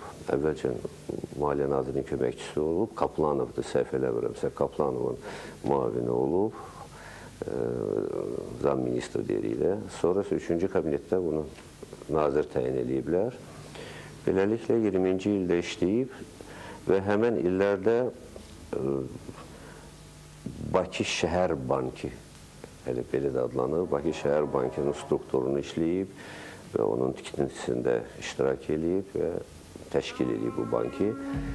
1918-ci il sentyabrın 20-sində RSFSR-in Xarici İşlər Komissarı Çiçerin Osmanlı Dövlətinin baş naziri Tələt Paşadan Bakının boşaldılmasını, şəhərin Sovetlərə təhvil verilməsini tələb edir. Tələt Paşa türklərin şəhəri Sovet Rusiyasına təslim etməyəcəklərini bildirir. Həmin zaman Tələt Paşa Berlində idi. 1918-ci il sentyabr ayının 23-də Tələt Paşa ilə Almaniya arasında gizli protokol imzalanır. Almaniya Azərbaycanın müstəqil dövlət kimi yaşamasına razılıq verir. Protokolda göstərilir ki, Türk qoşunlarının Azərbaycandan çəkilməsi müqabilində Almaniya Azərbaycanın istiqlalının Rusiya tərəfindən tanınmasını təmin edəcək. Məmməd Əmin Rəsulzadə İstanbuldan Bakıya qayıdır. 1918-ci ilin oktyabrında beynəlxalq aləmdə böyük dəyişikliklər baş verir. Almaniya və Türkiyə müharibədə Antantaya məğlub olur. Oktyabrın 30-da imzalanmış Mudros müqaviləsinə görə Türk qoşunları Azərbaycanı tərk etməli olur. Müqaviləyə görə Bakı ingilislərinin nəzarətinə keçir. Noyabrın 17-sində İngilis komandanı Thompson Bakıya gəlir. Azərbaycan Milli Şurası 1918-ci il noyabrın 19-u 20-sində iclas keçirib, parlamentin çağırılması haqqında qanun qəbul edir. 120 nəfərlik parlamentdə Azərbaycanda yaşayan bütün millətlərin nümayəndələrinin təmsil olunması nəzərdə tutulur. Fətəli xan Xoyski hökuməti parlamentə təhvil verir. Qəbul olunmuş qərara görə yeni hökumətin təşkili yenidən Fətəli xan Xoyskiyə tapşırılır. Thompson Fətəli xanın başçılığı ilə təşkil edilmiş yeni kabineti ölkə daxilində yeganə qanuni hakimiyyət kimi tanıyır. İngilislərin bilavasitə göstərişi ilə, eyni zamanda Bakıda yaşayan rusların və ermənilərin təhriki ilə Azərbaycan parlamentinin iclasları keçirilən günü bizim üç rəngli bayrağımız bu binanın Azərbaycan parlamenti binasının üzərində qaldırılırdı. İclas qutarandan sonra isə bayraq aşağı yendirilirdi. Həftənin 2 günü, 1-ci, 4-cü günləri iclas keçirilirdi və qalan günlər Azərbaycan parlamenti binası üzərində üç rəngli bayrağımız dalğalanmırdı. Səbəb ondan ibarət idi ki, bizim Azərbaycan parlamentinin olmasını və formalaşmasını istəməyən qüvvələr, yəni ermənilər və ruslar, hər vasitə ilə ingilislərə təsir göstərirdilər ki, bu Azərbaycan parlamenti onların istək və arzularını uyğun şəkildə formalaşmayıb. Amma artıq dekabr ayının 29-unda, 18-ci ilin dekabr ayının 29-unda Thompson Azərbaycanda doğrudan da demokratik bir parlamentin formalaşdığını görəndən sonra bir bəyannamə verdi. Və həmin bəyannamədən sonra artıq Azərbaycan parlamenti binası üzərində də bizim üç rəngli bayrağımız daimi olaraq dalğalanmağa başladı. Qısa bir müddətdə parlament ölkənin müxtəlif sahələrini əhatə edən 230-a qədər qanun qəbul edir. Bu qanunların əksəriyyəti real həyatda öz əksini tapmağa başlayır. Universiteti təşkil etdilər. 19-cu ildə universitet təşkil olundu. Ondan sonra bütün Əlimərdan bəy Topçubaşov xaricdə oturub, bütün Azərbaycanın xarici siyasətini, xarici ölkələrlə bütün münasibətləri düzəldirdi. Parlament çox az iş görmədi, çox iş gördü. Amma daxildən onu pozdu. Çünki orada daşnaqlar da var idi, bolşeviklər də var idi. Ələxsus onlar çox maniçilik eləyirdilər, əlbəttə ki, onların işlərinə. 1919-cu ilin noyabr ayının 30-da mətbuat haqqında ayrıca qanun qəbul edilmişdi və mən qeyd edim ki, bu qanunun qəbul edilməsi ilə Azərbaycanda senzurasız mətbuat fəaliyyətə başlamışdı. Və elə bunun nəticəsi idi ki, çox qısa bir zaman müddətində Azərbaycanda 60-dan çox qəzet və jurnal fəaliyyət göstərirdi, yəni o dövr üçün. 1919-cu ilin aprelində Bakıda İngilis general-qubernatorluğu ləğv olunur. Azərbaycan hökumətinin başçısı Nəsib bəy Yusifbəyli millət vəkillərinə müraciətində deyir: Əfəndilər, dövlətin bugündən etibarən tam müstəqilliyə yetməsi münasibətilə sizi təbrik edirəm. Hökumət nəinki öz varlığını qoruya bildi, eyni zamanda qısa müddətdə yad qüvvələrin əlini Bakıdan kəsməyə nail oldu. 1919-cu ilin avqustunda İngilislər Bakını tamamilə tərk edirlər. Xalq isə müstəqil Azərbaycanın bir illiyini qeyd etməyə hazırlaşır. Geniş xalq tərəfindən böyük şənliklə bayram edildi. Özü Üzeyir bəy Azərbaycan qəzisində 2 gün sonra o bayramın necə keçdiyini bir etnoqraf kimi, yazıcı kimi, sənətkar kimi elə təsvirləyib ki, mən belə fikirləşirəm ki, biz hələ milli bayram keçirmək, milli dövlət bayramı keçirmək ənənəsinə sahib çıxmamışıq. O senarini götürüb o cür bayram təşkil etmək lazımdır. Bu millət görsün ki, biz başqalarından fərqli olaraq necə bayram keçirib ata-analarımız, ata-babalarımız. Həmin hesabatda Üzeyir bəy Azərbaycan qəzisində Məmməd Əminin çıxışını verib. Məmməd Əmin Rəsulzadə xalqa müraciətlə deyirdi ki, bizim düşmənlərimiz, azadlıq və istiqlaliyyətimizi gözləri götürməyən rəqiblərimiz deyirlər ki, Azərbaycan istiqlalını xanlar, bəylər elan etmişlər. Xalq onu istəmir. İşte cəmaat, bugünkü izdiham, bugünkü bəşaşət, yəni şadlıq, istiqlaliyyətin xanlar deyil, bəylər deyil, xalq tərəfindən elan edildiyini düşmənlərimizə artıq göstərdi. Salih Salahzadə Azərbaycan Xalq Cümhuriyyətinin ilk hərbi naziri Xosrov bəy Sultanovun nəslindəndir. 1919-cu ildə Qarabağ qubernatoru vəzifəsini tutan Xosrov bəy Sultanovun Şuşanın və Qarabağın erməni işğalından təmizlənməsində böyük rolu olub. Orada Andranik'in böyük sayıda, demək olar ki, 30 minlik bir ordusunu qırdı. Və bundan sonra ümumiyyətcə Şuşada o əmin-amanlığın bərpa olunmasında, ermənilərin tüğyan edib Şuşanı neçə dəfələrlə yandırmasından sonra Xosrov bəyin səyi nəticəsində bu Şuşa alındı. Yəni ki, Şuşada Azərbaycanın varlığı, yəni onunla təmsil olundu, yəni onun rəhbərliyi ilə təmsil olundu və Qarabağın general-qubernatoru kimi bu fəaliyyəti dövründə yəni xalqa onun namuslu, qeyrətli bir oğlu kimi xidmət göstərdi. Sovet hökuməti Azərbaycanda qurulduqdan sonra, yəni o işğal, ilhaq ki olundu Azərbaycan Xalq Cümhuriyyəti. Bu ilhaqdan sonra sözsüz ki, keçmiş tələbə yoldaşları olan Nərimanov Xosrov bəyə təklif edir ki, qalsın Azərbaycanda, deyir ki, ya bir doktor kimi, ya bir general kimi, yəni bu Sovet Azərbaycanının inkişafında da hansısa bir rol oynayar. Buna cavab olaraq Xosrov bəy bildirir ki, deyir, bir zamanlar, yəni bir Azərbaycan türkü üçün böyük bir şərəf idi ki, Çar Nikolay hökumətinin şaşqasının general paqonunu daşısın. Amma deyir ki, biz öz dövlətimizi qurduq, onun şaşqasının paqonunu gəzdirdik, bu böyük bir şərəf idi. İndi isə sizin şaşqa paqonunuzu gəzdirəsi olsam, xalq məni topa tutar. Yəni, bu adamın xarakterindən irəli gələn keyfiyyətidir. Məmməd Əmin Rəsulzadə Qarabağda yaranmış vəziyyətlə bağlı deyir. Qarabağ məsələsi başqa vəziyyətdədir. Ora bizim general-qubernator təyin olunub və bizim o bölgəyə nəzarətimiz, necə deyərlər, artıq beynəlxalq etirafla təsdiqlənib. Azərbaycan hökumətini ciddi sınaqlar gözləyir. Fransada Versal sülh konfransı keçiriləcəkdir. Əlmərdan bəy Topçubaşovun rəhbərliyi ilə nümayəndə heyəti yanvarın əvvəllərində Versala yola düşür. Versala gedən heyət Azərbaycanın müstəqilliyini xarici dövlətlərə tanıtmalı və onun hüququnu müdafiə etməlidir. Ermənilərin fəaliyyəti nəticəsində ilk günlər nümayəndə heyəti konfransa buraxılmır. Amerika Birləşmiş Ştatlarının prezidenti Wilson Azərbaycanın müstəqilliyini qəbul etmək istəmir və nümayəndə heyətinə bildirir ki, dünyanı xırda hissələrə bölmək niyyətində deyirlər. Wilson təklif edir ki, Ümumi Qafqaz Federasiyası yaradılsın, yaxud hansısa dövlət Azərbaycanı himayəyə götürsün. Amerika Birləşmiş Ştatları prezidenti sizin probleminiz Rus məsələsindən tez həll edilə bilməz deyir. Versaldan xəbərlər gəlir ki, ermənilərlə bərabər Ruslar da Azərbaycanın əleyhinədir. Liderlərdən biri Əhməd bəy Ağoğlu isə hələ yolda ikən tutulub müttəfiqlər tərəfindən Malta adasına sürgün edilir. Bir tərəfdən də 1919-cu ilin payızına doğru Denikinin Azərbaycana hücum təhlükəsi artır. Ölkədə səfərbərlik elan edilir. 1920-ci ilin yanvarın 12-sində artıq Azərbaycanı de facto 23 dövlət tanıyır. Lakin Qızıl Ordu hissələri Dağıstan sərhədlərinə çatmışdı. Fevral ayının 20-sində Rusiyanın Xarici İşlər Naziri Çiçerin Azərbaycana 3-cü notasını göndərir. Bu not əvvəlkilərdən fərqlənməsə də Qızıl Ordunun irəliləməsi şəraitində Azərbaycan hökuməti daxilində təşvişi artırır. Daxili İşlər Naziri Məmməd Həsən Hacınski başda olmaqla bir qrup hesab edir ki, Sovet Rusiyasına geniş güzəştlər verməklə Azərbaycanın istiqlaliyyətini tanıtdırmaq mümkündür. Lakin Fətəli xan Xoyski və tərəfdarları çıxış yolunu ölkədə güclü rejim yaratmaq və təcavüzə qarşı silahlı müqavimətdə görür. Onların fəaliyyəti nəticəsində Hacınski öz vəzifəsindən çıxarılır.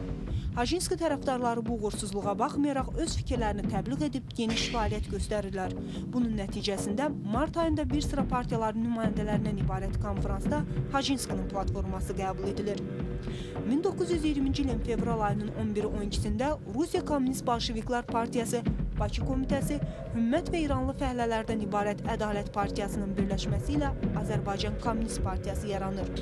Onlar müstəqil Azərbaycan şüarına qarşı Sovet Azərbaycanı şüarını irəli sürürlər və ölkədə dövlət çevrilişi üçün münasib şərait yaratmağa başlayırlar.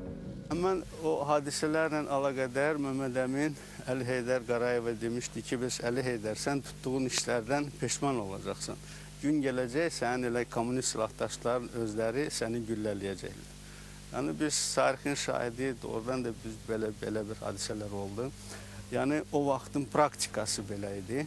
Milləti satanları, satqınları bir vaxt şirinlikdirib, sonra müəyyən hadisələrə vadar eləyirlər, sonra onları götürürlər, onların əvəzinə başqa bir şəxsləri qoyurlar, beləliklə itirdi. Yəni, bu bir növ belə bir politika idi, belə bir siyasət idi. Belə bir şəraitdə Bakıda hökumət böhranı baş verir. Kommunistlərə sərt münasibəti ilə seçilən Nəsib bəy Yusifbəyli istifaya gedir. Yeni hökumətin təşkili Məmməd Həsən Hacınskiyə tapşırılır. Lakin o aprel ayının əvvəlində bu prosesi ləngidir. Bolşeviklərlə danışığa girib, onları hökumətin təşkilinə dəvət edir. 1920-ci ilin martında Novruz bayramından sonra vəziyyət gərginləşir. Bolşevik təhlükəsi getdikcə artır. Sovet Rusiyasının məqsədlərini təmin edən əsas amil Ermənistanın Azərbaycana qarşı düşmənçiliyindən istifadə olur. Novruz bayramı günlərində Qarabağda qırğın başlayır. Azərbaycan ordusu demək olar ki, tamamilə ölkənin qərbinə yeridilir. Bir ay davam edən mübarizədən sonra erməni üsyançıları təslim olur. Bu aprelin 26-sında Daşnak hökuməti barışıq imzalamağı xahiş edir. Elə həmin vaxtda aprelin 26-sı gecə 11-ci ordu Yalımaq-Xaçmaz istiqamətindən artıq Azərbaycan hüdudlarını keçmişdi. Aprelin 27-si partiya liderləri Nəsib bəy Yusifbəylinin evinə toplaşırlar. Müxtəlif fikirlər irəli sürülür. Şəfi bəy Rüstəmbəylinin hökuməti Gəncəyə köçürməyi və orada bolşeviklərə qarşı mübarizə aparmaq təklifi qəbul olunmur.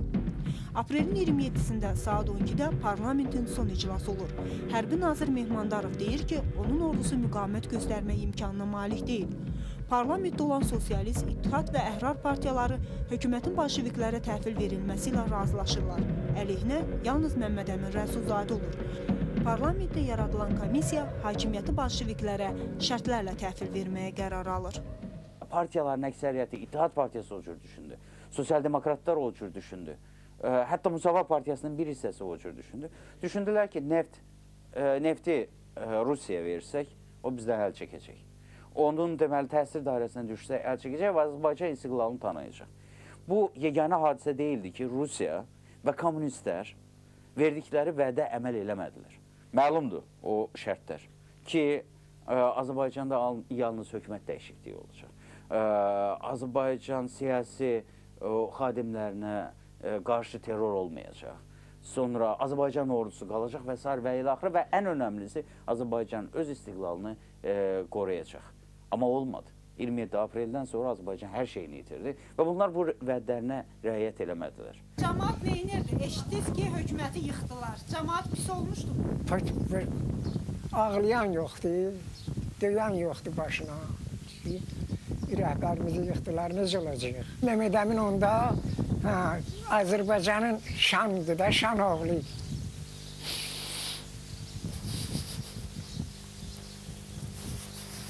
Sonra ne oldu baba? Hükümet kurulmuş. Sonra quruldu, hükümət quruldu, Sovet hükümətidirlər gəlib, Sovet hükümət gəlib. Gələndə mən dəmir yolu vardı, Sumqayıtıda, onun qırağında qoynumuz, yatağımız vardı. Gördük, arabalar gələdi, Uruslar gələdi, tüvəngi var, qundağı yox, tüvəngi var, ipi yox, şinilləri parça-parça. Sürünə-sürünə gələrlər, aya Urus gələdi, Urus gələdi. Gülü kişi vardı burada bizim bibi oğlu. Bu da bizimle koyundaydı. Dedi ki odanlıq var bizde, at odanlığı. 2 tane yaymaya bir de atın odanlığını aldılardan ağızdılar, ölürdüler acından. Geldiler tuttular Bakını. Geldiler Bakıya ki biz bəli gelip belə eləyəcəyik üçün, hələ eləyəcəyik üçün. Geldiler de neçə adamlar da mesela köməklik elədilər onlara. Züleyxa Əsədullayeva, Bakı milyonçusu Şəms Əsədullayevin nəvəsidir. Deyir, Qızıl Ordu gələn kimi bütün var dövlətimizi əlimizdən aldı. 5 yaşında Türkiyəyə mühacirət edib. Səhər mama ilə baba pəncərədən baxdıktan sonra gördülər ki, küçələr dolmuş Krasnarmey için, Rus askerlerine. O zaman papa döndü mamaya dedi ki, işimiz tamamdır. Ruslar girdi. Ve o gün akşamüstü bizi faytona bindirdiler ve götürdüler Yuhalı mahalleye. Yani bilmiyorum, eskiden orası Kuba Meydanı derlerdi. Orada bir tanıdıklar vardı, orada kaldık. Çünkü bizim taraf şehir içindeydi, tehlikeliydi. Sonra soldatlar, komisarlar evin içine girirdiler. Ve o akşam haber geldi ki Murtuza Muhtarov 3 askeri öldürdü, komisarı öldürdü, sonra özünü vurdu. Çünkü evine girirdiler. Böyle. Bir müddet geçtikten sonra papayı tuttular Çekaya. Azərbaycan bayrağı yerinə Sovet bayrağı asılır. Bakıya sonralar Azərbaycan xalqına divan tutan Anastas Mikoyanlar gəlir. Xalq Rus işğalını qəbul etmir. Bolşeviklərə qarşı ilk böyük üsyan 1920-ci ilin mayında Gəncədə baş verir.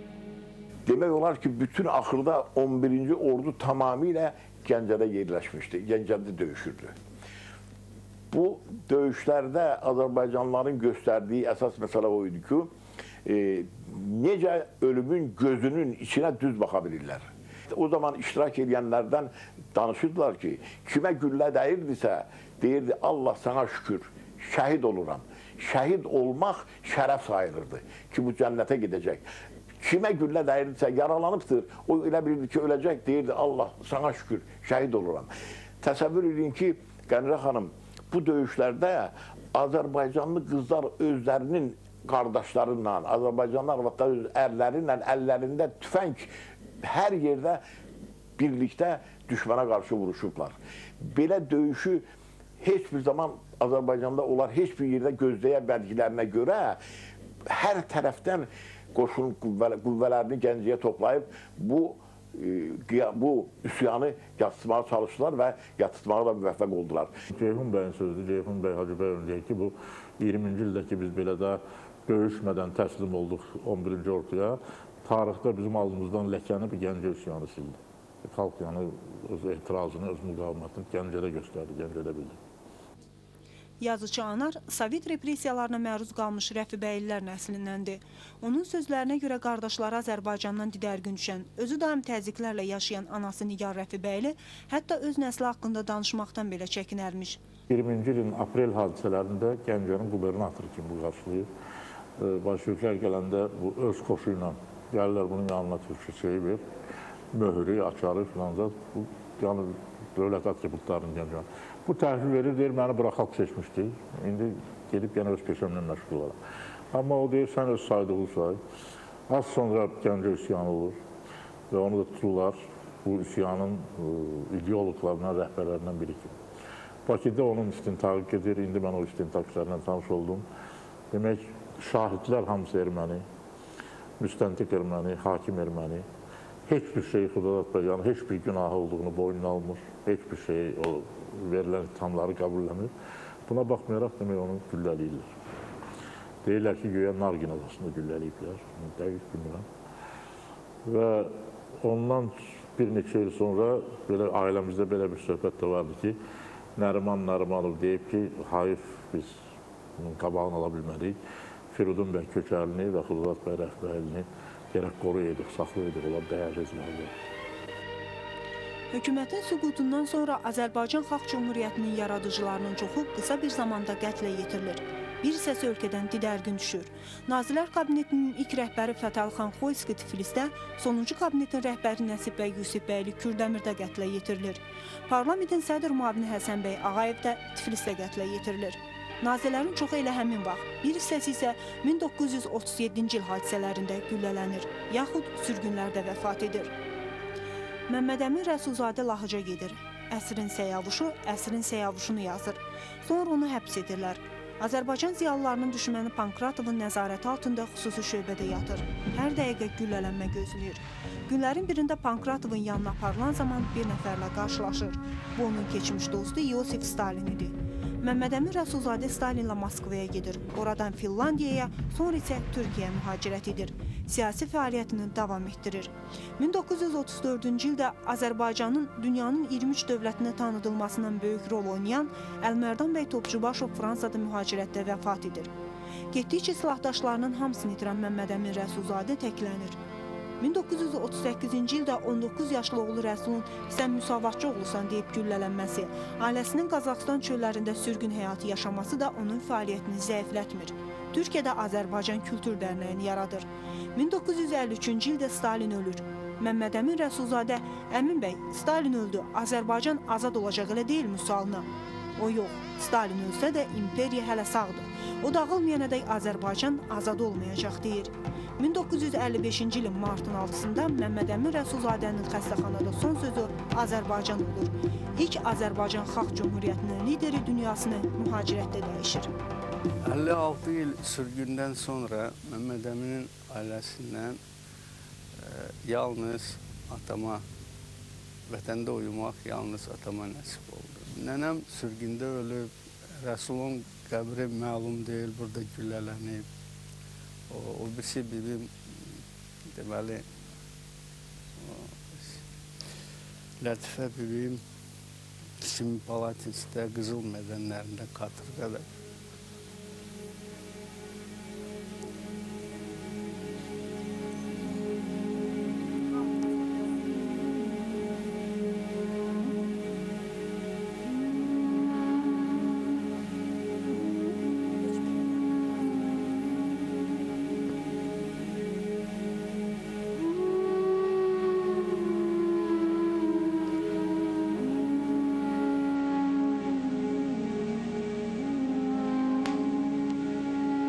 İnsanların hamısı həsrətlə öldülər.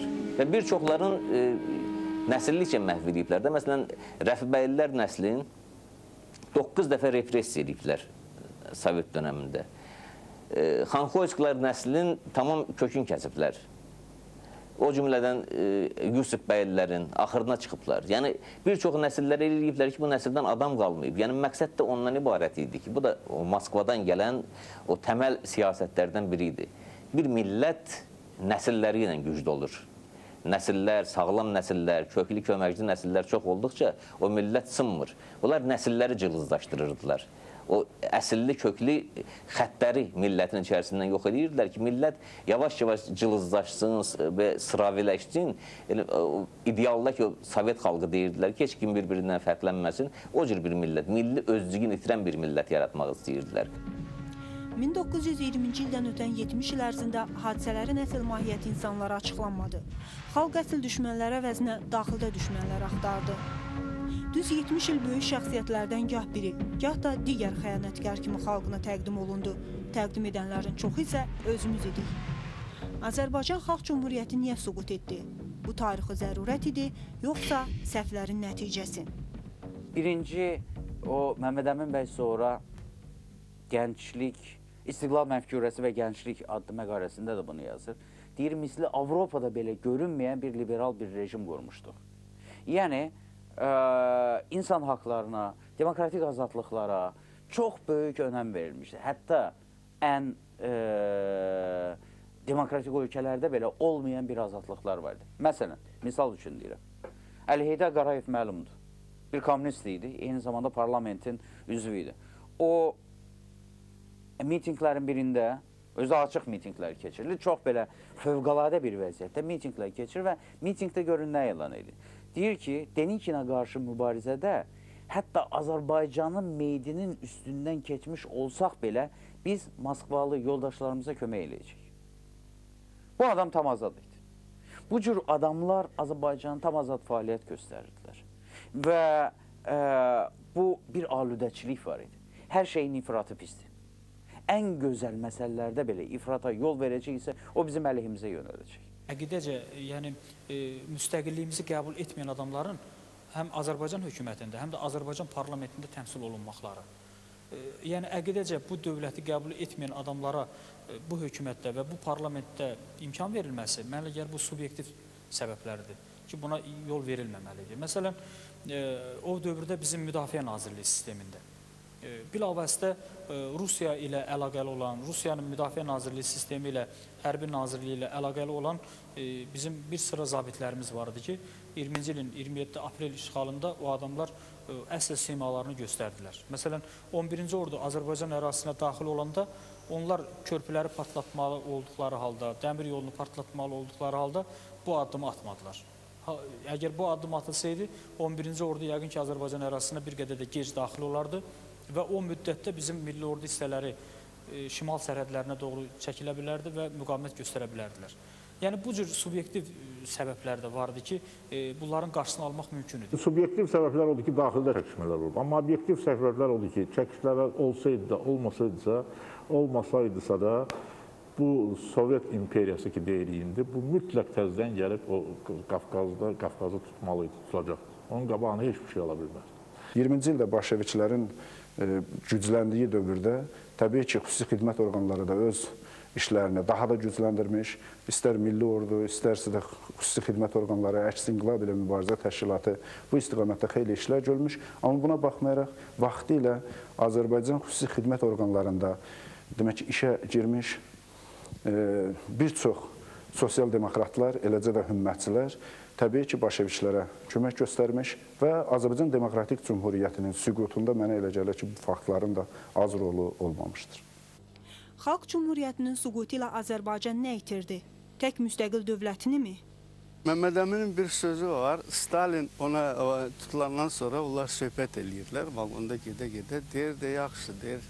Məmməd Əmin, siz nəyə nail oldunuz? Bəs 23 il hakimiyyətdə oldunuz. Nələr, 23 ay, üzr istəyirəm, 23 ay, 2 il ərzində deyir, biz deyir, başqa çox şeylərə nail olduq, amma əsas odur ki, biz millətimizə azadlığın dadın duydurduq da, azadlıq nə olan şeydir, onu duydurmuşuq. Her şey itirdik, sərbəstliyimizi itirdik də gəldik. Gənə Ruslar oldu böyük, gənə ermənilər oldu böyük. Bakıda axı bizim o qədər hüququmuz yox idi. Hökumət yıxıldı. Biz nəyi itirdik? Qardaşlarımızı, cavanlarımızı nə itirəcəyik? Onlar əlimizdən çıxandan sonra nəyə lazımıq biz? Neyniyə bildik? Onlar dünyanın, ölkələrin, yerlərin fikrini çəkirdi. Biz üçün çalışırdılar, bizi irəli çəkirdilər. Neyinəmək lazımdır? İstəməsən. Azadlığı bitirdik. Əlbəttə. Azadlığı da, azad odur. Azad o idi. Azad o idi. Ən böyük itki şübhəsiz ki, bu heç bir zaman bizim özümüzə bağışlanılmayacaq bir itkidir ki, bu da Azərbaycanın ərazisidir, itirilən torpaqlarıdır. Əgər 18-ci ildə Azərbaycan Xalq Cümhuriyyəti dövründə Azərbaycanın ərazisi 114 min kvadrat kilometr idisə, Artıq Sovet hakimiyyəti dövründə 86,6 min kvadrat kilometr ərazimiz qaldı bizim.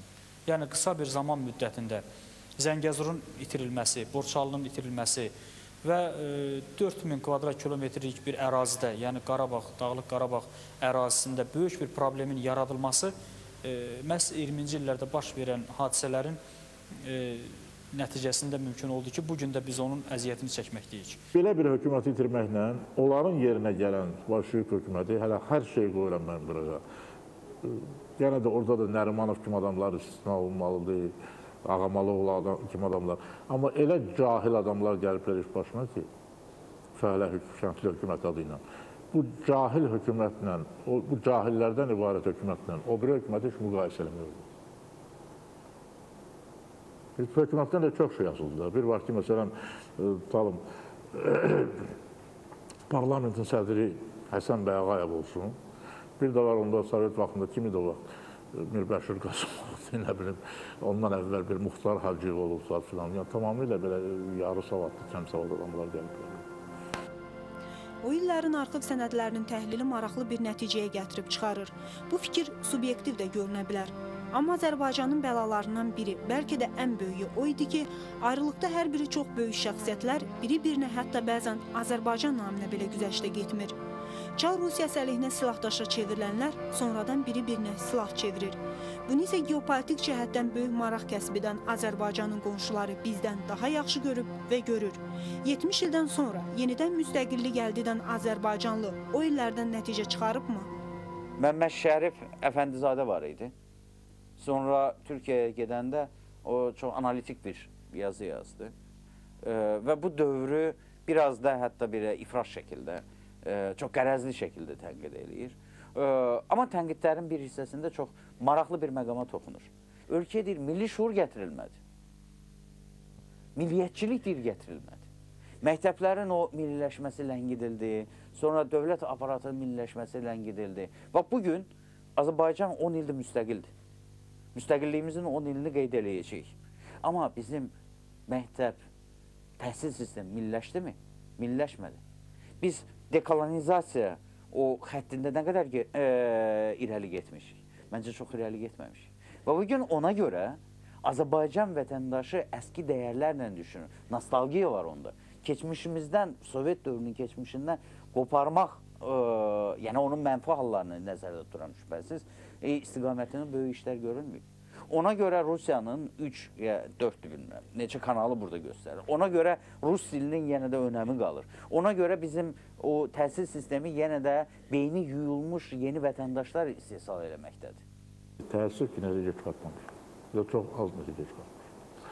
Təəssüf ki, başa düşmürük ki, hər bir hökumətdə, hər bir hökumət xadimi də, lideri də müəyyən tarixi şəraitin çərçivələrində hərəkət etməyə məcburdur. Onun ideal şəraitdə ondan hərəkəti tələb eləmək mümkün deyil. Bu şəraitdə Azərbaycanda, bugünkü Azərbaycanın durumunda biz gərək bu stabilliyimizin və müstəqilliyimizin qədrini bilək. Çünki çox şeylər ola bilər ki, bizim bu müstəqilliyimiz təhlükə altında qala bilər. Necə ki, 20-ci ildə qaldı. Yəni, bayaq dediyim kimi, 20-ci ildə olan hadisələrin obyektiv səbəbi də vardı. Yəni, onsuz da gəlir. Subyektiv səbəblər o idi ki, içəridən həmən o Bolşevik fraksiyası parlamentdə, əlin altında da bir hökumətin ki, kəşfiyyatında Bolşeviklər işləyir. Cumhuriyyət hökuməti, həmən o Beriya orada işləyir. Həmən Bağırov orada işləyir. Həmən Çingiz İlham orada işləyir. Bu hökumət nə cür şey ola bilər? Və ona görə də o obyektiv səbəblərlə bərabər subyektiv momentlər, yəni o çəkişmələr, partiyaların boğuşması, bir-birinə qarşı ittihamlar və bu ittihamlardan, bu mübarizədən xarici qüvvələrin öz xeyrinə, Azərbaycanın xeyrinə və bu partiyanın xeyrinə yox, öz xeyrinə istifadə eləməsi o dövrün bugün bizə dərs olacaq örnəkləridir.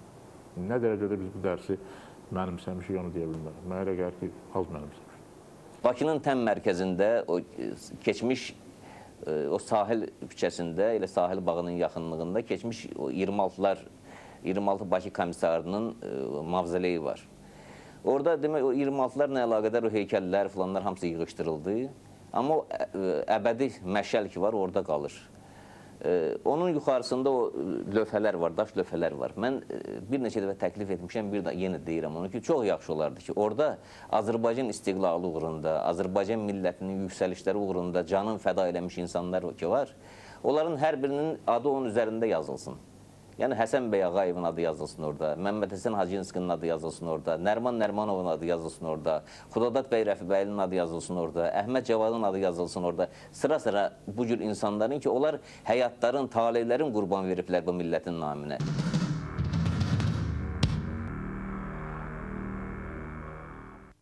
Bütün bunlar Şərqdə və İslam aləmində ilk cümhuriyyət nümunəsi yaradan bir xalqın və onun ziyalılarının tarixidir. Tarix heç nəyi yenidən itirməmək naminə nəticə çıxarmaq və şərəfli tarixi yaradanları qiymətləndirmək üçündür. Nəticə çıxarmağa və qiymətlərimizə yenidən nəzər salmağa hələ vaxtımız var. Bu, bizim bayraqdır. Sən bizimsən, bizimsən, durduqca bədəndə can, yaşa, yaşa, çox yaşa, ey şanlı Azərbaycan.